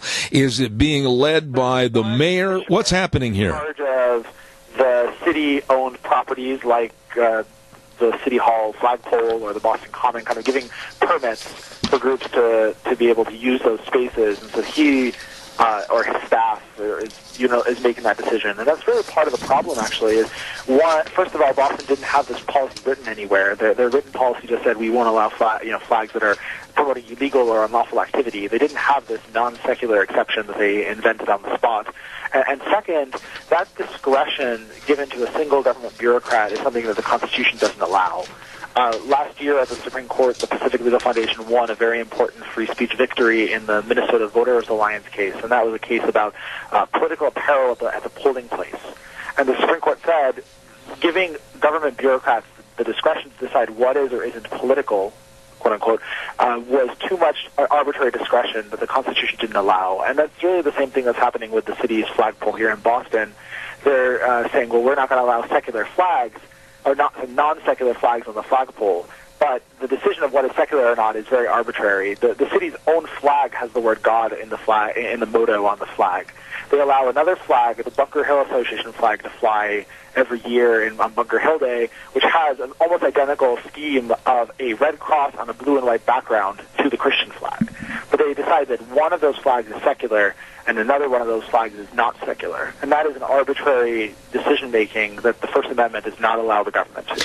Well, and I want you to pursue this a little bit further, because as I was reading some of the background of this story, I understand that Boston has allowed other flags that do represent other symbols and other religions, like Turkey, the flag of Turkey, which has the star and the crescent that are well-known symbols for Islam. Why are we giving them a free pass?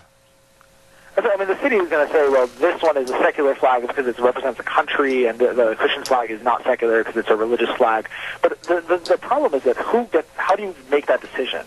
Who gets to decide that? And the government bureaucrat in the City Hall in Boston is not equipped to look at all the symbols of all these flags and decide which one is truly religious and which one is not religious. And it requires them to think about the message of the flag, the group that is asking for the flag to be flown, to really look at the viewpoint and the content of the flag. And that's what the government cannot do under the First Amendment. Let me ask you... Similar speech even-handedly. When they create the space for groups to come and have the opportunity to speak, they cannot discriminate based on not liking the viewpoint being expressed or the kind of content that is being put forward. And so this policy really requires the government to make those kinds of distinctions that it is forbidden from making. How far in advance of flying that respective flag of any nature, or how long is the flag up on that pole? Give us some of the parameters of how they do this. Yeah, so groups apply for it. It's usually a couple months, maybe like a 3 months, month and a half, maybe sometimes more, depending on if an event's one that they do every year. Like every year in October, they have the Pride flag, for instance, and that's probably set out pretty far in advance. But a group can apply. Usually they can fly it either for a couple days or a couple weeks, depending on the nature of the request for the event. Okay. We have a caller with a question. When you hear the moo of a cow on my program, it means we have a telephone call. Caller, quickly. I'm almost out of time, but go ahead. You're on the air. Quickly. Please forgive me, but now you're making me wonder, is the American flag secular or non-secular? I'm going to defer that to my attorney friend. The city of Boston will have a really hard time answering. I mean, the symbolism, flags throughout the country, from the Boston flag to flags of many countries, have religious symbolism to them. And so it's very difficult to make that decision, and that's really what the First Amendment doesn't allow the government to do. Go ahead, caller. Makes sense. Okay. Thank you. All right, thank you. Daniel, how far and how big could this problem be? I mean, are we going to be seeing other cities, other towns, other communities try to embrace what Boston is doing as far as not flying or having anything to perpetrate or promote Christianity? What do you see happening on this problem? I mean, this is a bit unusual. Most cities don't have a flagpole that public groups can fly flagpoles on, but it does speak to a larger effort to take religious symbols out of the public square. There's actually a case before the Supreme Court right now involving a veterans cross in Maryland that's being challenged to be. The secular groups are arguing you have to take it down because it is a religious symbol, even though it's honoring the military dead from World War I. So there's an ongoing effort to take down these kinds of symbols, to change seals or flags of counties that have maybe religious symbols in them. So I think this is part and parcel of a larger ongoing battle for the question of what role does religion play in public life in America, and what freedoms of expression and the exercise of religion are allowed in the public sphere. You know, all around that city hall, I certainly hope that any and all businesses embrace the right of saluting and confirming their Christian beliefs. I'd like to see about 30 or 40 Christian flags circling City Hall. That would be nice, yeah. I appreciate your work and what you do with the Pacific Legal Foundation. Would you please let us know how this case is panning out, if you will? I'd like to do a follow-up on it. I almost said the wrong name. Daniel Ortner, thank you very much on behalf of PLF. And if people want to follow this story, how can they on behalf of Pacific Legal Foundation? PacificLegal.org. We have updates on all the cases we're involved with there. The website is, we just updated it. It's a beautiful website, a lot of information of all the cases that we're involved in and fighting for liberty and property rights and equal protection under the law more generally. Well, we salute and thank you for your efforts, and thanks for being on the program this morning. Daniel, come back soon. Thank you very much. Can you imagine not allowing, they allow other flags. I've got a list of some of the flags that they've let fly over the Boston City Hall, some of which are Communist China's flag or Cuba's flag. But they won't allow the Christian flag to fly over the City Hall for one day. No, can't do it. And I'm so glad that someone with the Pacific Legal Foundation is going after them and trying to change this. No matter where you go or no matter what you say or do, you're going to see and believe that Christianity is under attack in this country today. And it's about high time from the pulpits in every church that we started fighting back. And I mean that. I want to remind you, too, about our friends at Patterson's. Oh, my goodness sakes, good folks, and we're so happy to have them on our radio program as we talk about them and all their televisions, everything they do at 421 East Main in Burley. Wonderful people, Curtis, Lorena, the rest of the crew. They've got all the car stereos and the speaker systems, complete sound systems, and they've got all the TVs, Samsung, Sony, Toshiba, etc., all of this. And you know what else? If you've got a little bit of tax money coming back on a refund, what a great place to go to help you, your environment, your home, and enjoy the sounds around you with the best of sound systems and new TVs, all of this and more at Patterson's, 421 East Main in Burley. You stop in and see them today. They're open Monday through Saturday, 9 to 6, and they're waiting to serve you. Patterson's in Burley. Thank you very much. We're going to get all set to send this back over to our main studios, and then at 10:06 we've got Jason Johnson, president of the Law Enforcement Legal Defense Fund, and we're going to be talking about how you're being misled, possibly, into thinking that the legalization of marijuana is going to make for a more utopian society, more money for the states, etc. It's not working that way.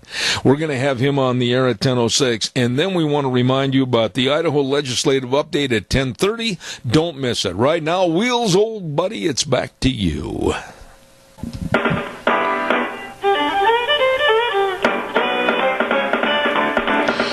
Here we go, hour number 3, Zeb at the Ranch. Good morning. Hope you're having a great day. I'm retraining myself after 3 weeks away from the microphone and enjoying every moment of it. Don't forget our major sponsor, your Magic Valley Les Schwab Tire Centers, all 7 locations with the best of tires for your driving safety.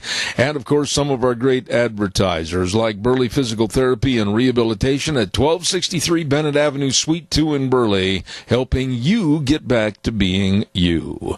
Want to remind you, on Thursdays we have a segment called Cassia County School Days, and it's brought to you by our friends at A Child's World, 1308 Overland in Burley. Don't forget they've got all the birthday gifts over there, and they've got all the toys and the furniture and the games and the puzzles, everything for the wee ones. And, of course, all the winter clothing discounted way down. Coats 50% off.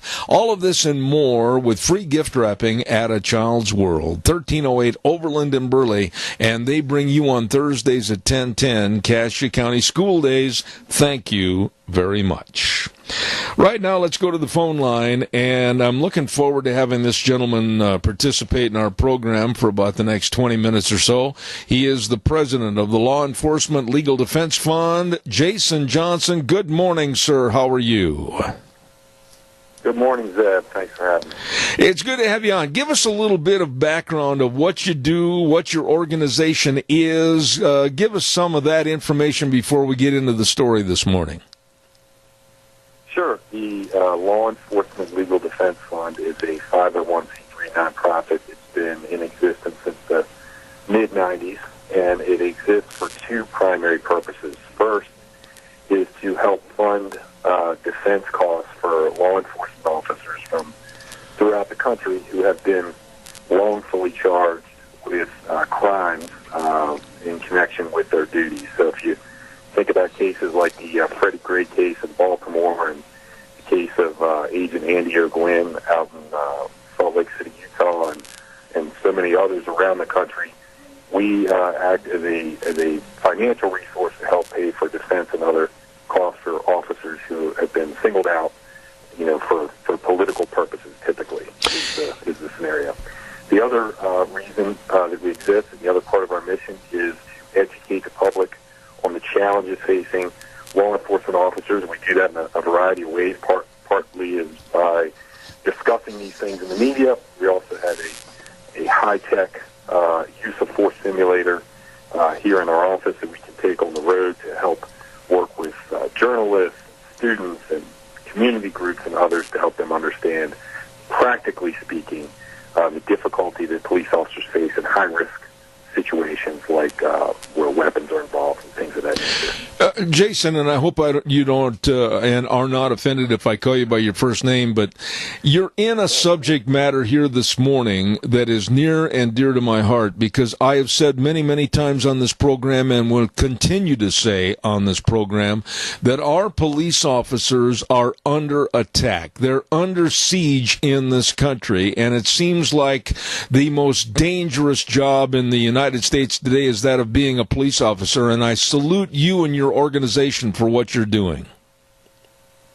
Thank you. I appreciate that. And unfortunately, the attack is sometimes it's a literal physical attack, but many times it's a attack in the media where before the facts are really known, some unscrupulous media organizations just literally castigate what police officers have to do on a daily basis without having all the facts. And that's what we contend with, and unfortunately many officers out there have to deal with a very high-pressure environment where they are personally at risk physically and legally and otherwise. So thank you. Jason, I guess the question is such an obvious question at this juncture, and it's such an easy question. Why? Why is the media, why are people in this country right now today so easy and ready to jump on the back of the police officer and condemn police before they know the facts? Why? Well, I think it goes back to, and most people can trace this most recent anti-law enforcement sentiment back to the early days of the Obama administration, where you may recall a police officer up in Cambridge, Massachusetts, responded to a report of a burglary and encountered a Harvard professor and placed him in handcuffs. It turned out that it was actually the Harvard professor's home. Once the officer figured that out, the gentleman was released and there were no charges or anything. But he was associated with President Obama, and President Obama famously referred to the officer's conduct as that he acted stupidly, without knowing all the facts. And that really began a downward spiral in media treatment of law enforcement officers and public reaction to things that law enforcement officers did. It goes through Ferguson, Missouri, and the death of Michael Brown, and how a false narrative was spun and became something that stuck, and that's hands up, don't shoot, which, of course, later the Department of Justice determined that actually did not happen, but it stuck. And then every time there's a high-profile incident now involving a police officer, people seem to be more willing to believe the worst. And we know that there are law enforcement officers out there who either make mistakes or intentionally commit bad acts. We know those things happen. But you have to look at each scenario on its own merit. You can't just make an assumption that because you heard of a situation where a law enforcement officer misbehaved, that every time you hear of an incident involving a law enforcement officer that it's going to be the similar scenario. So that's really what we advocate for, is just for whenever a newsworthy event like that happens, we withhold judgment and we wait for the facts to come out. And that's really what we advocate. Absolutely. I'm going to ask my engineer, Wheels, if you could, while the guest is speaking, turn him up a little bit so that I can hear him. My headset's better. Thank you. Jason, let me ask you this, because we're seeing so much anti-police action, whether it's with shootings or whatever the case, Baltimore, you mentioned other cases. Now we're also seeing a twisting and a turning in the Jussie Smollett case in Chicago, where this idiot tried to get publicity by falsifying a crime and a police report, and now the left is trying to turn it against the police force. And I commend the way that chief of police in Chicago handled it.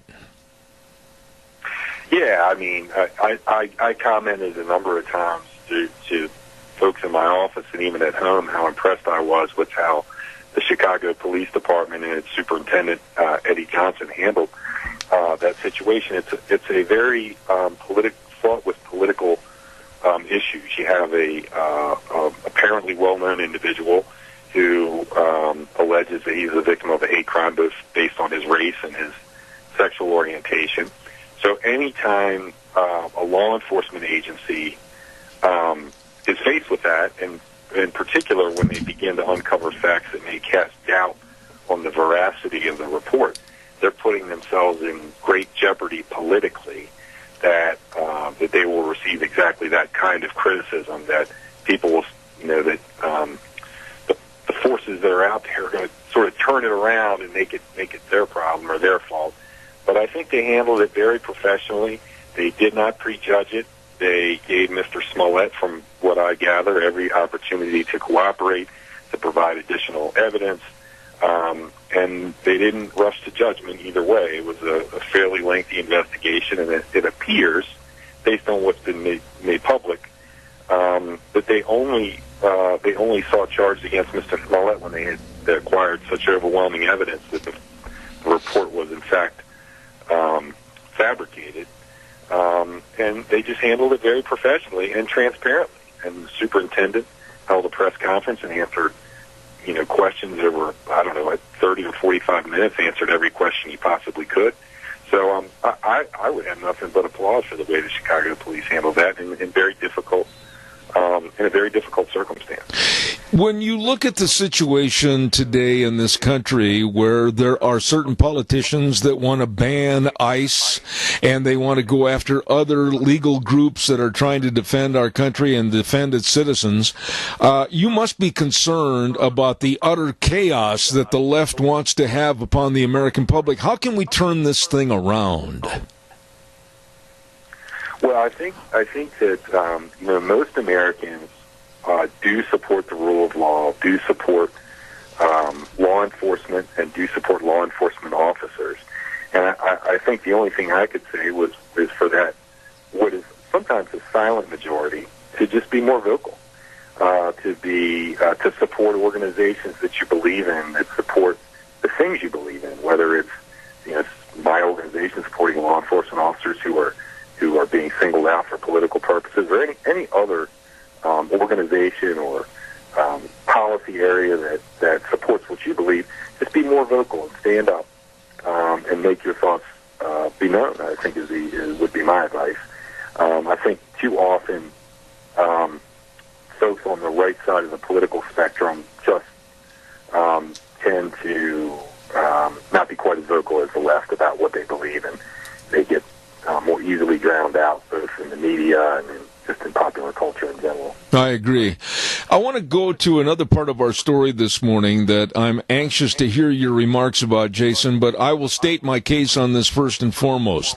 I am not in favor of marijuana legislation and making legalization, I should say. I don't want anything to do with it as far as being legalized here in the state of Idaho. However, I do know that there are outside sources putting a lot of money in advertising to come into our state to try to get legalization. I think it would be devastating, and I think it's going to create more problems. How wrong am I?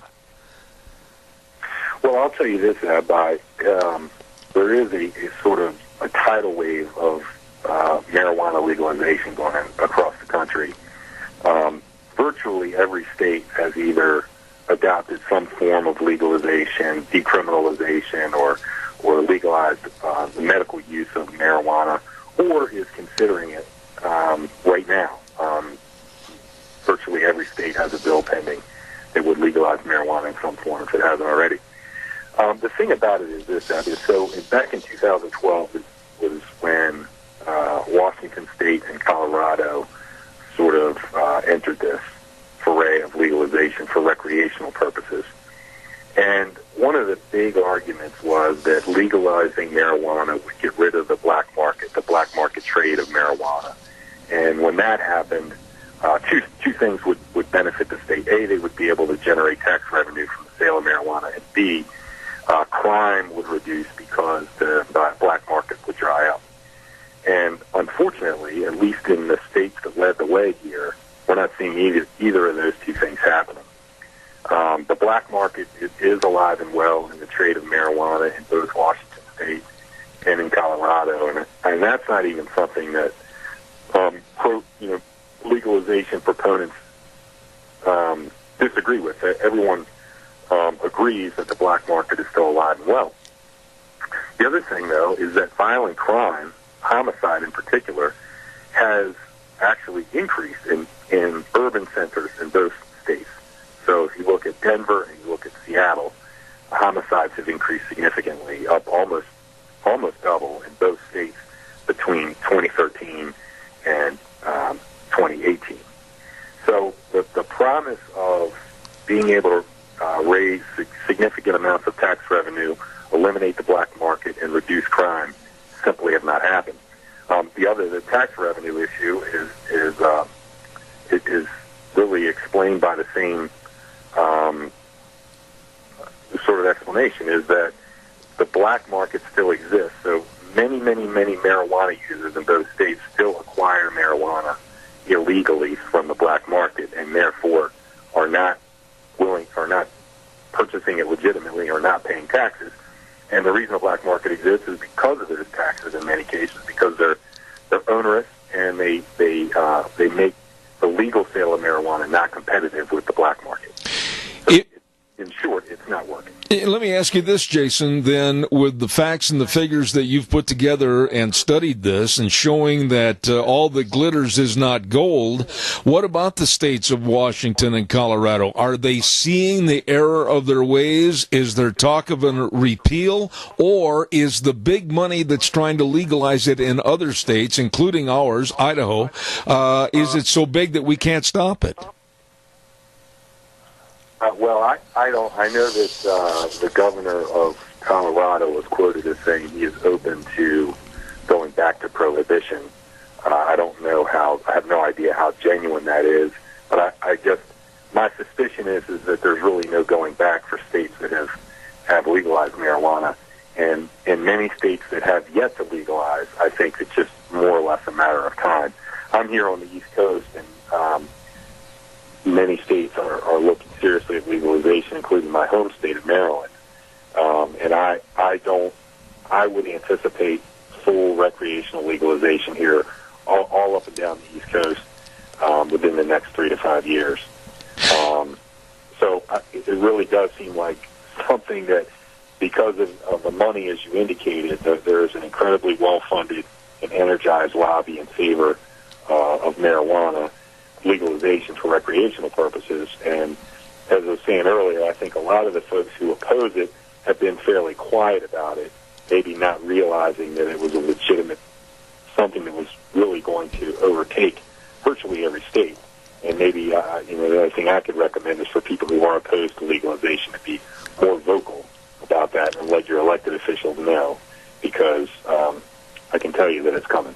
Let me ask you, it might seem like a naive question, but who are the people? Where are the groups, and how do they get their money to promote the legalization of this product state by state? That takes a lot of advertising money, etc. Who's the big backbone money-wise on this situation? Well, Bill, I haven't studied that, but just anecdotally from what I've seen, there's a lot of money to be made in the legal trade of marijuana. So there's big corporate money that would, cultivate and create and are actually doing this in states where it's legal, distribute marijuana. Some of those interests are owned by the same interests that are big tobacco, some of the big alcoholic beverage companies are invested in these marijuana companies that are now being legitimized in states where marijuana has been legalized. And so they have a big financial stake. There's a big future, at least they think there's a big future in legalized marijuana, or cannabis as they prefer to call it. And so they're investing. And there's also, in addition to the money for advertisement, things like that, there are a whole lot of folks who just apparently enjoy using marijuana. And if you go to any, I've been to a couple myself, any state legislature that's having hearings on any legalization bill, the hearing rooms are packed with people who are in very, very strong support of legalization. And they are very active, and they are present. And you don't see a whole lot of people there who are in opposition. That's just what I've seen anecdotally. Jason, if you were to look at this thing on a state-by-state basis, be it Washington or Colorado or any state, your state back on the East Coast, are the laws tough enough to regulate and come down hard on someone that maybe is driving under the influence, or someone that commits a crime while under the influence? Are the laws as tough with the marijuana usage as they would be with, say, alcohol? No, and it's not as much. It's not so much an issue of the laws being tough. What the main problem is that gathering evidence for a person under the influence of marijuana is much more difficult than it is for alcohol, and so law enforcement has to catch up in how it is able to build those cases. Right now, it's just very difficult. It takes special training, special equipment, and things like that that have really been afterthoughts. That people start thinking about after they have legalized marijuana rather than before. Okay. We have a caller with a question. I'm down to the last 2 minutes. Caller, go ahead, please. Quickly, you're on the air. Well, there was an article in Primus called Marijuana, Mental Illness, and Violence, and it talks about the hospital north of New York City where they have these people, there that they're treating them. And it talks about how what's happening in Colorado, Oregon, Washington, and how the breakdown of society because of legalized recreational use of pot. It's not something that we can continue to do. People who advocate this don't care anything more than about themselves that day. They have no foresight, no thought about anything. They couldn't care less about society, their children, anybody's children. And Idaho, is considering recreational use of this legalization, and it's not something that can happen. We have got to fight like hell to make sure it doesn't come here. Thank you. All right, Jason, respond to the caller quickly if you would. Yeah, I think I hear the same. I was out in Seattle just a few years ago, and I kind of had that same observation myself about the sort of breakdown of, just people lying around, and the odor of burnt marijuana all over the city really is what I noted. Seattle's a beautiful city, but I hadn't been there before, but I noticed some of those same things. I've heard similar things about Denver and other cities in legalized states where you start to see those things aren't necessarily measurable, but you just notice a difference when you go to these places see changes. Absolutely. And people don't like it. Absolutely. I agree.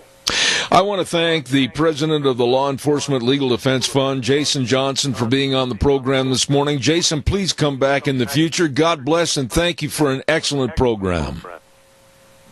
Thanks for having me, Zeb. I appreciate it. Thank you, sir. Very interesting gentleman, and I didn't get a chance time-wise to get into some of the other stories regarding police officers and the defense fund set up for them. We'll have him back on a future date with more information. Want to remind you that we talked to this gentleman about an hour ago, and boy, are they going to have a ripping good sale. It's coming up this Saturday at the Burley Livestock Sale Yard in Burley, the 24th annual bull sale put on by Cordell and Patty Sheridan of Sheridan Ranch. Oh, my goodness sakes, I'll tell you what, they're up in Elmo, Idaho. Their bulls have been raised in the rocks, and they know how to travel. They know how to take care of themselves. And I'll tell you, we're talking about excellent bulls that go all over the country and some mighty happy buyers. You stop in and don't forget this sale starting at 1 p.m. this coming Saturday at the Burley Livestock Sale Yard. And lunch is going to be provided at noon. There's free delivery of these bulls up to 300 miles of this area, and these are problem-free cattle that absolutely are the best. Don't forget the Cordell and Patty Sheridan annual bull sale this coming Saturday, March 2nd at 1 p.m. at the Burley Livestock Sale Yard. I'll tell you what, I've got to try to get over there and see that sale this Saturday. Good people, the Sheridans. We're going to take a little break, and we're going to send it over to Wheels momentarily. We had a hard time. I hope you folks heard everything that was being said on that last interview. I had a hard time hearing on my part. Evidently, sometimes the phone feed isn't the best. But we're going to come back in a few minutes with the legislative update, and we're going to have a dear friend of ours, Senator Kelly Anthon, on the program this morning. And, of course, the legislative update is sponsored by Handy Truck Lines. So don't forget, we'll be back in about 3 minutes with that update. Stay tuned. And now back to Zeb at the Ranch on AM 1230 KBAR. To reach Zeb, call 436-2244 or toll free 1-866-927-4587. And now, here is Zeb. Thank you very much, and welcome back to our last half hour. And it's Monday, meaning we now have the Idaho legislative update. And, of course, we're very fortunate to have with us Senator Kelly Anthon. We're going to have him on the air in just a moment. Our sponsor, a proud sponsor of this segment, Handy Truck Lines at 400 West, 100 South of Paul. And I want to say thank you to those great folks. A dependable, honest carrier partnered with many similar carriers to satisfy all of your transportation needs in the best manner possible. They are determined to create better business logistics to decrease costs and set high energy prices. And they want to make sure they do it in the most economical fashion for you. Our thanks to Handy Truck Line for all they do, and especially in sponsoring our legislative update. With us on the phone right now, a gentleman that's a good friend of this program, and we're very proud of what he does for all of us in the state of Idaho. Senator Kelly Anthon, good morning, sir. How are you?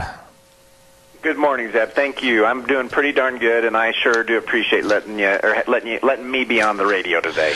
Well, I can't tell you how much I thank you and Scott and Fred and others for helping find the information that's going on at the legislative update and sharing it with the rest of the constituents here. And I'm going to kind of turn it over to you this morning as what do you think is the most prominent matter that we need to talk about first and foremost this morning? You bet, Zeb. Well, boy, there's a lot happening right now. This is the time in the legislative session where there is a lot of movement. Budgets are being set, and that this is where the rubber really hits the road. There are a lot of important issues that I think people might be interested in. Of course, many of you know that the voters of Idaho passed a Medicaid expansion law last election. And so a lot of the efforts in the legislature this year are trying to figure out what that means. What does it mean for funding? How do we fund that? Number one. Number two, do we put some Idaho sideboards, is what they're calling them, on it, so that we make it really a custom fit for Idaho? Now, I will tell you, Zeb, I came to Boise with some sideboards, and I had some ideas about how we really make this Medicaid expansion, if the voters want it, work better for Idaho. What you find out is that many, if not probably 90% of all proposed sideboards have to be approved by the federal government. And that, in fact, the history is that many states, probably a good handful, 15 let's say, have proposed various sideboards and been denied, including by the Trump administration. So there's quite an effort in sorting through all of that. I think that we will come up with some good proposals to, I hope, to add some work requirements or some work training programs to the Medicaid expansion stuff so that we're not creating an entitlement without trying to help people get off of it. Mm-hmm. I think that's key for me, is that we're providing tools for people so they don't have to be on Medicaid. Hey, let me interrupt you right there and ask you a question, Kelly. I read an article before I left to go to Arizona that there were some groups and some people that were against a work requirement. Why? Why would there be anybody against people that are able-bodied trying to pay their fair share? Well, my first answer to that, Zeb, is I have no idea. but probably the more complete answer is I've looked into that myself a little bit. And there's two ways of going about a work requirement. You can just make it part of your eligibility. In other words, you can't qualify unless you're trying to get work and those kinds of things. Or you can also create something which I think the governor's office has been talking about quite a bit, and that is a work training, an opt-in, where you actually get some skills and some help in trying to find a job. Mm-hmm. And so one of the things that will have to be explored is the cost, because in all these sideboards, one thing I do not want is more bureaucracy in Boise that we have to pay for as taxpayers. So you don't want to create a sideboard that's so stringent that now we have to hire 30 more bureaucrats in Boise to administer the program and cost the state a whole bunch more money. So there's a balancing there. Some people, Zeb, to answer your question, believe that when you make somebody work that you're depriving them of, I guess an entitlement. I don't understand it myself, but I think I spoke on the Senate floor this last week, and the words I used was that work ennobles people, and that's the truth. And here in a minute I can talk to you about the bill that I was talking about. Well, this Medicaid expansion, I had a lot of questions when it was coming up on the ballot. I still have a lot of questions as to the funding and or caps. I mean, you can't just say we're going to fund this much money when we have an influx of people and a change in populace numbers that are going to increase the need. I mean, am I seeing something wrong here? No, you're not. As a matter of fact, what we've seen in the budgeting process this year is an increase in just the status quo Medicaid costs. In other words, we've now seen a good influx of folks into the state of Idaho, particularly into Ada County, Canyon County, and Treasure Valley, and that automatically brings with it an increase in the cost of Medicaid. Right. So we've seen a natural increase in cost of Medicaid without Medicaid expansion. So Medicaid expansion is separate, and so there's going to be a cost of that, which is estimated to be in this first year about $20 million. And over time, that is projected to increase to about $56 million per year. Now, on top of that, that's the 10% match the state pays. On top of that, you're talking about 90% of the cost, which would be in the hundreds of millions then, coming into the state of Idaho from the federal government. Mm-hmm. So you're right, Zeb. The change in our population, the change in the economy, there are many, many moving parts that will determine what it actually costs to have Medicaid and the Medicaid expansion program. Now, you mentioned, we talked earlier this morning for a few moments, and we were talking about the budget, the Idaho budget. And I understand that there's quite a bit of money that is not there and not available. I'd like you to elaborate on that a little bit. Sure, Zeb. I'm pretty interested in this piece of what's happening in Idaho. Before Medicaid expansion even happened, we have a budget that we're working on. Mm-hmm. Meaning we're living a budget right now for the 2019 fiscal year. Right. And what happened with that budget is that we set a certain amount of projections as to how much revenue, meaning taxes, are going to come into the state. As of January 2019, as of last month, we are behind over $120 million. Mm. Over $120 million has not come in that we thought was coming in based on all the best data that we have. So I think I've spoken one other time on your program about this. Folks need to check their W-4 filings with your employer, because my guess is they're not taking enough out of your paychecks to pay your taxes. And when you get to April 15th, you're going to owe, or at least not get the same kind of refund you typically get. And I think that's a good chunk of that $124 million that's quote-unquote missing. Mm-hmm. But we also have lowered taxes. Idaho has the lowest income taxes for individuals since, I believe, 1932. And I'm proud of that. I think we need to keep our taxes low and predictable. But have we underestimated what the revenues that we projected coming in are going to be? I just don't know that yet. So what that means is when we go to budget this year, we don't spend money we don't have in the bank. That's one great thing about our balanced budget. So there's a real challenge this year in the budgeting side in Boise because of this $124 million that's essentially missing. When you talk about the budget and you talk about something else this morning earlier with me, and that's Idaho's savings account, there's not as much money in that savings account as perhaps you think there should be or should happen because there's a shortfall there. Is that right? Well, this is a policy question. I have a pretty strong position on it. I believe that the state needs to have money in savings for the rainy day, and that's what they've typically called that account, the rainy day account. When we went into recession in 2008, 2009, we had in the bank about 22% of the amount that we budgeted. Mm-hmm. And so when we went into recession in 2008, 2009, we spent every single penny in that rainy day account, and then we still had to make cuts. And that's the only way we survived the recession as best we did. And we did much better in other states, obviously. Today, if you look at the same account, we have a good chunk of money in there, but it's only 17% of budget. So we are, in my opinion, well behind where we need to be in making savings. To bring it up to the same level, we would need to this year put $180 million in the bank. Wow. And that's not going to happen. We don't have that just sitting around. So we need to be thinking, because I would suggest to the listeners that things aren't good forever. We're going to have another dip in the economy, and we need to be ready for that. And I would also suggest we need at least another $300 million, if not more, put in the rainy day account so that when the next tough time comes, we're kept whole and we don't have to cut things like state police and some other of these critical pieces that we have. And, when you cut like that, you're really also cutting things that need to be done, like our transportation needs.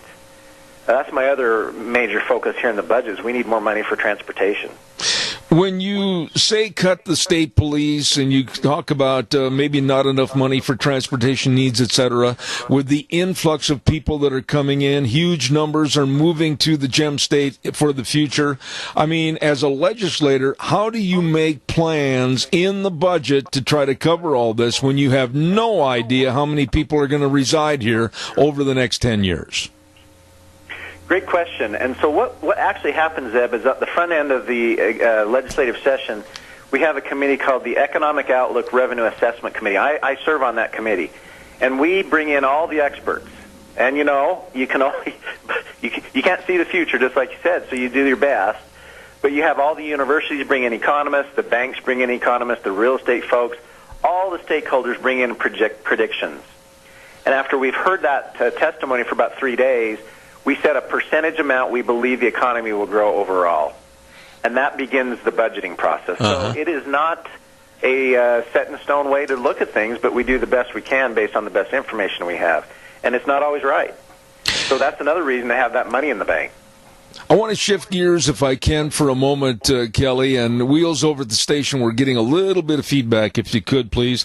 I want to talk to you. Just in the last half hour, I had a gentleman on. We were talking about the legalization of marijuana, of which I'm against, and he brought up, because he studies this every day, the states of Washington and Colorado. It has not added that much of the tax revenue into the state coffers. It has not cut down on crime. Why is there such a big push for groups to push for the legalization of marijuana, and it's happening right here in the state of Idaho? Boy, that is a great question, and I don't know if I have the perfect answer for that, Zeb, but I think we as Idahoans ought to be looking around and asking, who is it that's pushing, and where do they get their money? When ever since I've been in the Senate, I've had kind of a mantra, and you've heard me say it, but the way I kind of do business in Boise is I say to myself, when I look at a piece of legislation, is this going to be good for the Idaho family? That's kind of my test. And I haven't been able to see any proposal on legalization of marijuana where I can say, yeah, that'll be great for Idaho families, you know. But you'll find that that argument is being made in some very interesting corners in state politics, and some in my party, and I am also opposed to that. So now let's talk about, real quick, before we move on, that doesn't mean we can't look at derivatives of the medicinal stuff that comes from the plant. It doesn't mean we can't look at hemp. It doesn't look at, we can talk about some of these other things, but recreational use of marijuana is not good for the state of Idaho, and it'll cost us a lot more money than we'll bring in. Absolutely. We have a caller with a question for you, Senator, so go ahead, caller. Quickly, you're on the air. Thank you.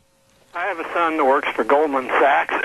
They're saying that housing crunch goes about every 8 to 10 years, and we're on year 11 right now. So he's suggesting that, you know, you kind of hold tight, wait for this bubble to burst. You said you had economists and things. What are they telling you? Go ahead, Kelly, please. That's a great question, and I'll tell you that in December I met with the economists from Zions Bank, and they were very, very clear in their message that the economy is going to start slowing significantly, and they're talking primarily the national economy. Mm-hmm. Now, the state of Idaho is booming. I mean, we truly, truly are. Historic growth. So I would say, even if all those factors are true, then I would say I think Idaho is in for some decline here in the next 2 to 3 years. That's my prediction. Kelly, if you will, I want to jump into another subject before we run out of time this morning about a bill that you were talking to me about where prisoners aiding and abetting the workforce. Tell us a little bit about that. You bet, Zeb. So this was the bill that I was talking about that I got to speak on the Senate floor in support of.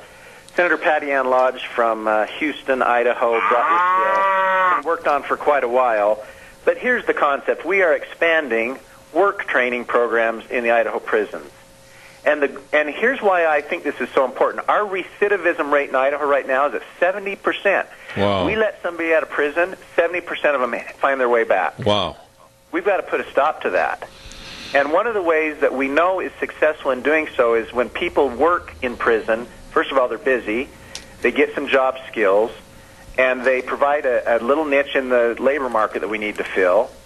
And then what they do is they can pay off their court fines, their child support, their fees to the court, and some of them even have just a little bit of money in their pocket when they leave prison. Mm-hmm. Many of them get to be hired right into the businesses where they were working before. And so the recidivism rate for someone in the work training programs is significantly less.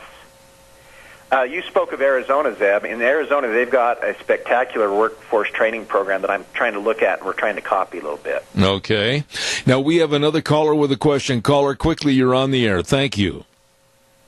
Sorry to switch subjects. I want Senator Anson to address the Marcy law and why he signed off on it, where that could infringe on our Second Amendment rights.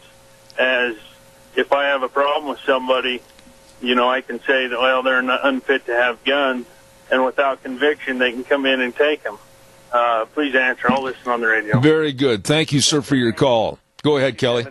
And thank you so much for the question, because I did want to get to that, and I'm so grateful for the opportunity to talk about it. Let's talk real quickly about Marcy's Law. Marcy's Law is a victims' rights bill. The concept is that we provide some rights for victims, so that it's not just the accused, it's not just the criminal that gets all the rights in court.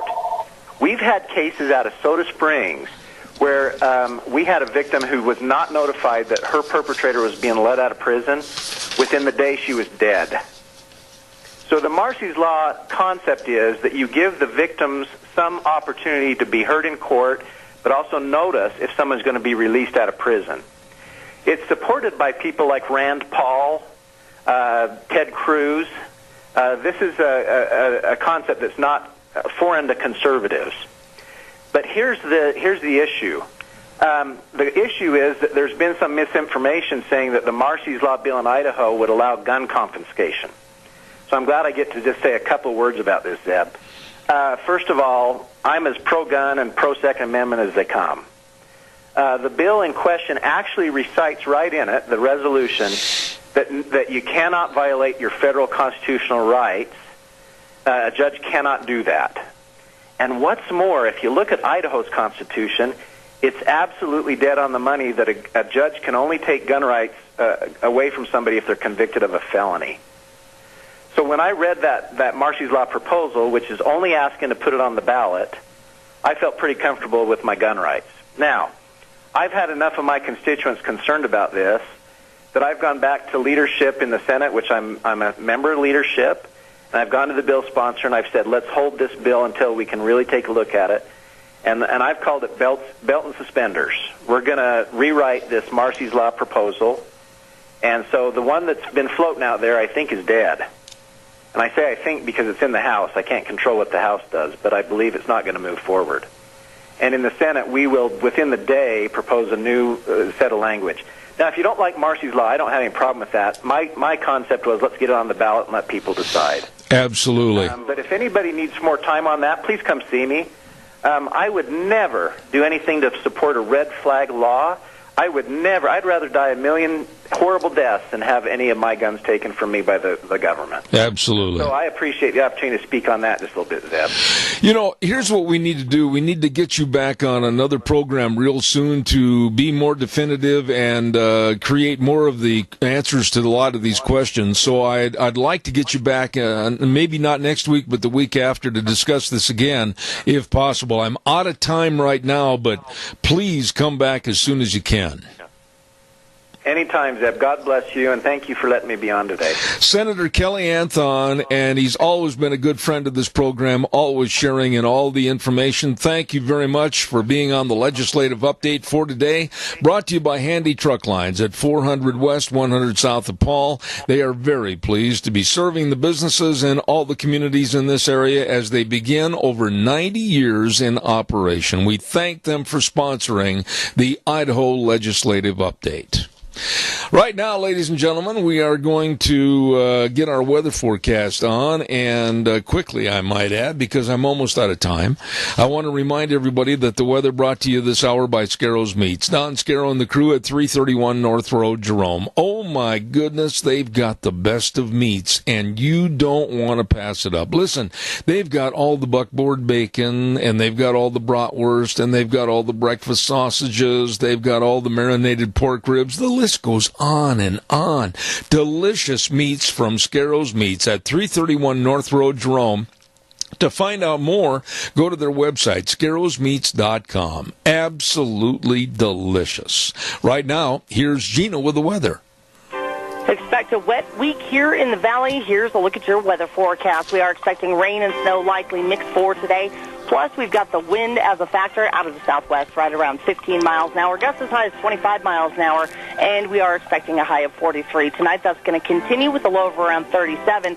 Tomorrow, 50% chance of rain or snow showers in the forecast. Going to be breezy, high of 43. Expecting an overnight low of 34. More rain and snow showers expected for Wednesday, about a 70% chance, high of 48. And then for Thursday, pretty much the same. Rain and snow showers mixed, going to be breezy with a high of 44. That's your weather forecast for Zebeth Ranch. Thank you, Gina. And don't forget all the delicious packages, barbecue packages of meat for $99. Listen, with the tri-tips and everything else, you check it out. You give them a call at 324-7657 and find out more. Scarro's Meats, 331 North Road, Jerome. Oh, it is true. They are changing the way we eat, one delicious bite at a time. Wow, what a busy day, what a great day, and we also want to acknowledge that Lunch Bunch is coming up on this Thursday. Don't forget, we're going to be at Denny's Restaurant, 611 North Overland in Burley. We're going to be there this Thursday at 11:30, and our thanks again to Walmart, Smith's Foods, Hanson Mortuary, Stokes Groceries, Doug Martin, Denny's, all of those great folks for our door prizes coming up on this Thursday at 11:30 at Denny's, America's Diner. Tomorrow on the program, Frosty Woldridge, and we're going to have some folks on regarding the cash of school bond issue. Dr. History's going to be here. We've got all kinds of things happening tomorrow. We don't want you to miss a minute of it, so tune in at 8:06. While I've got a chance, I want to say thank you to the Magic Valley Les Schwab Tire Centers. All 7 locations serving you during the Great Big Founders celebration in honor of the founder, Mr. Les Schwab. Wonderful man. And of course, the principles that started this business are continuing on today with all 7 locations of your Magic Valley Les Schwab Tire Centers. Don't forget they've got all of the top tires for you and your vehicle, whether you've got a car, pickup, SUV, like the Ultra Z900 and the Eclipse tire. They are on sale right now, and you can save a lot of money. Or for your pickups and SUVs, the Open Country AT and the HT tire. Go in and check them out at any one of the 7 locations. Lane and Rupert, Dave on Blue Lakes and Twin, Mike and Buell, Mike and Jerome, the Twist family in Paul, Daniel on Pole Line in Twin Falls, and Randy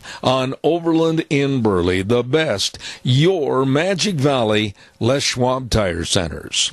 Gonna run. Right now the day's over. I made it. I didn't forget too much.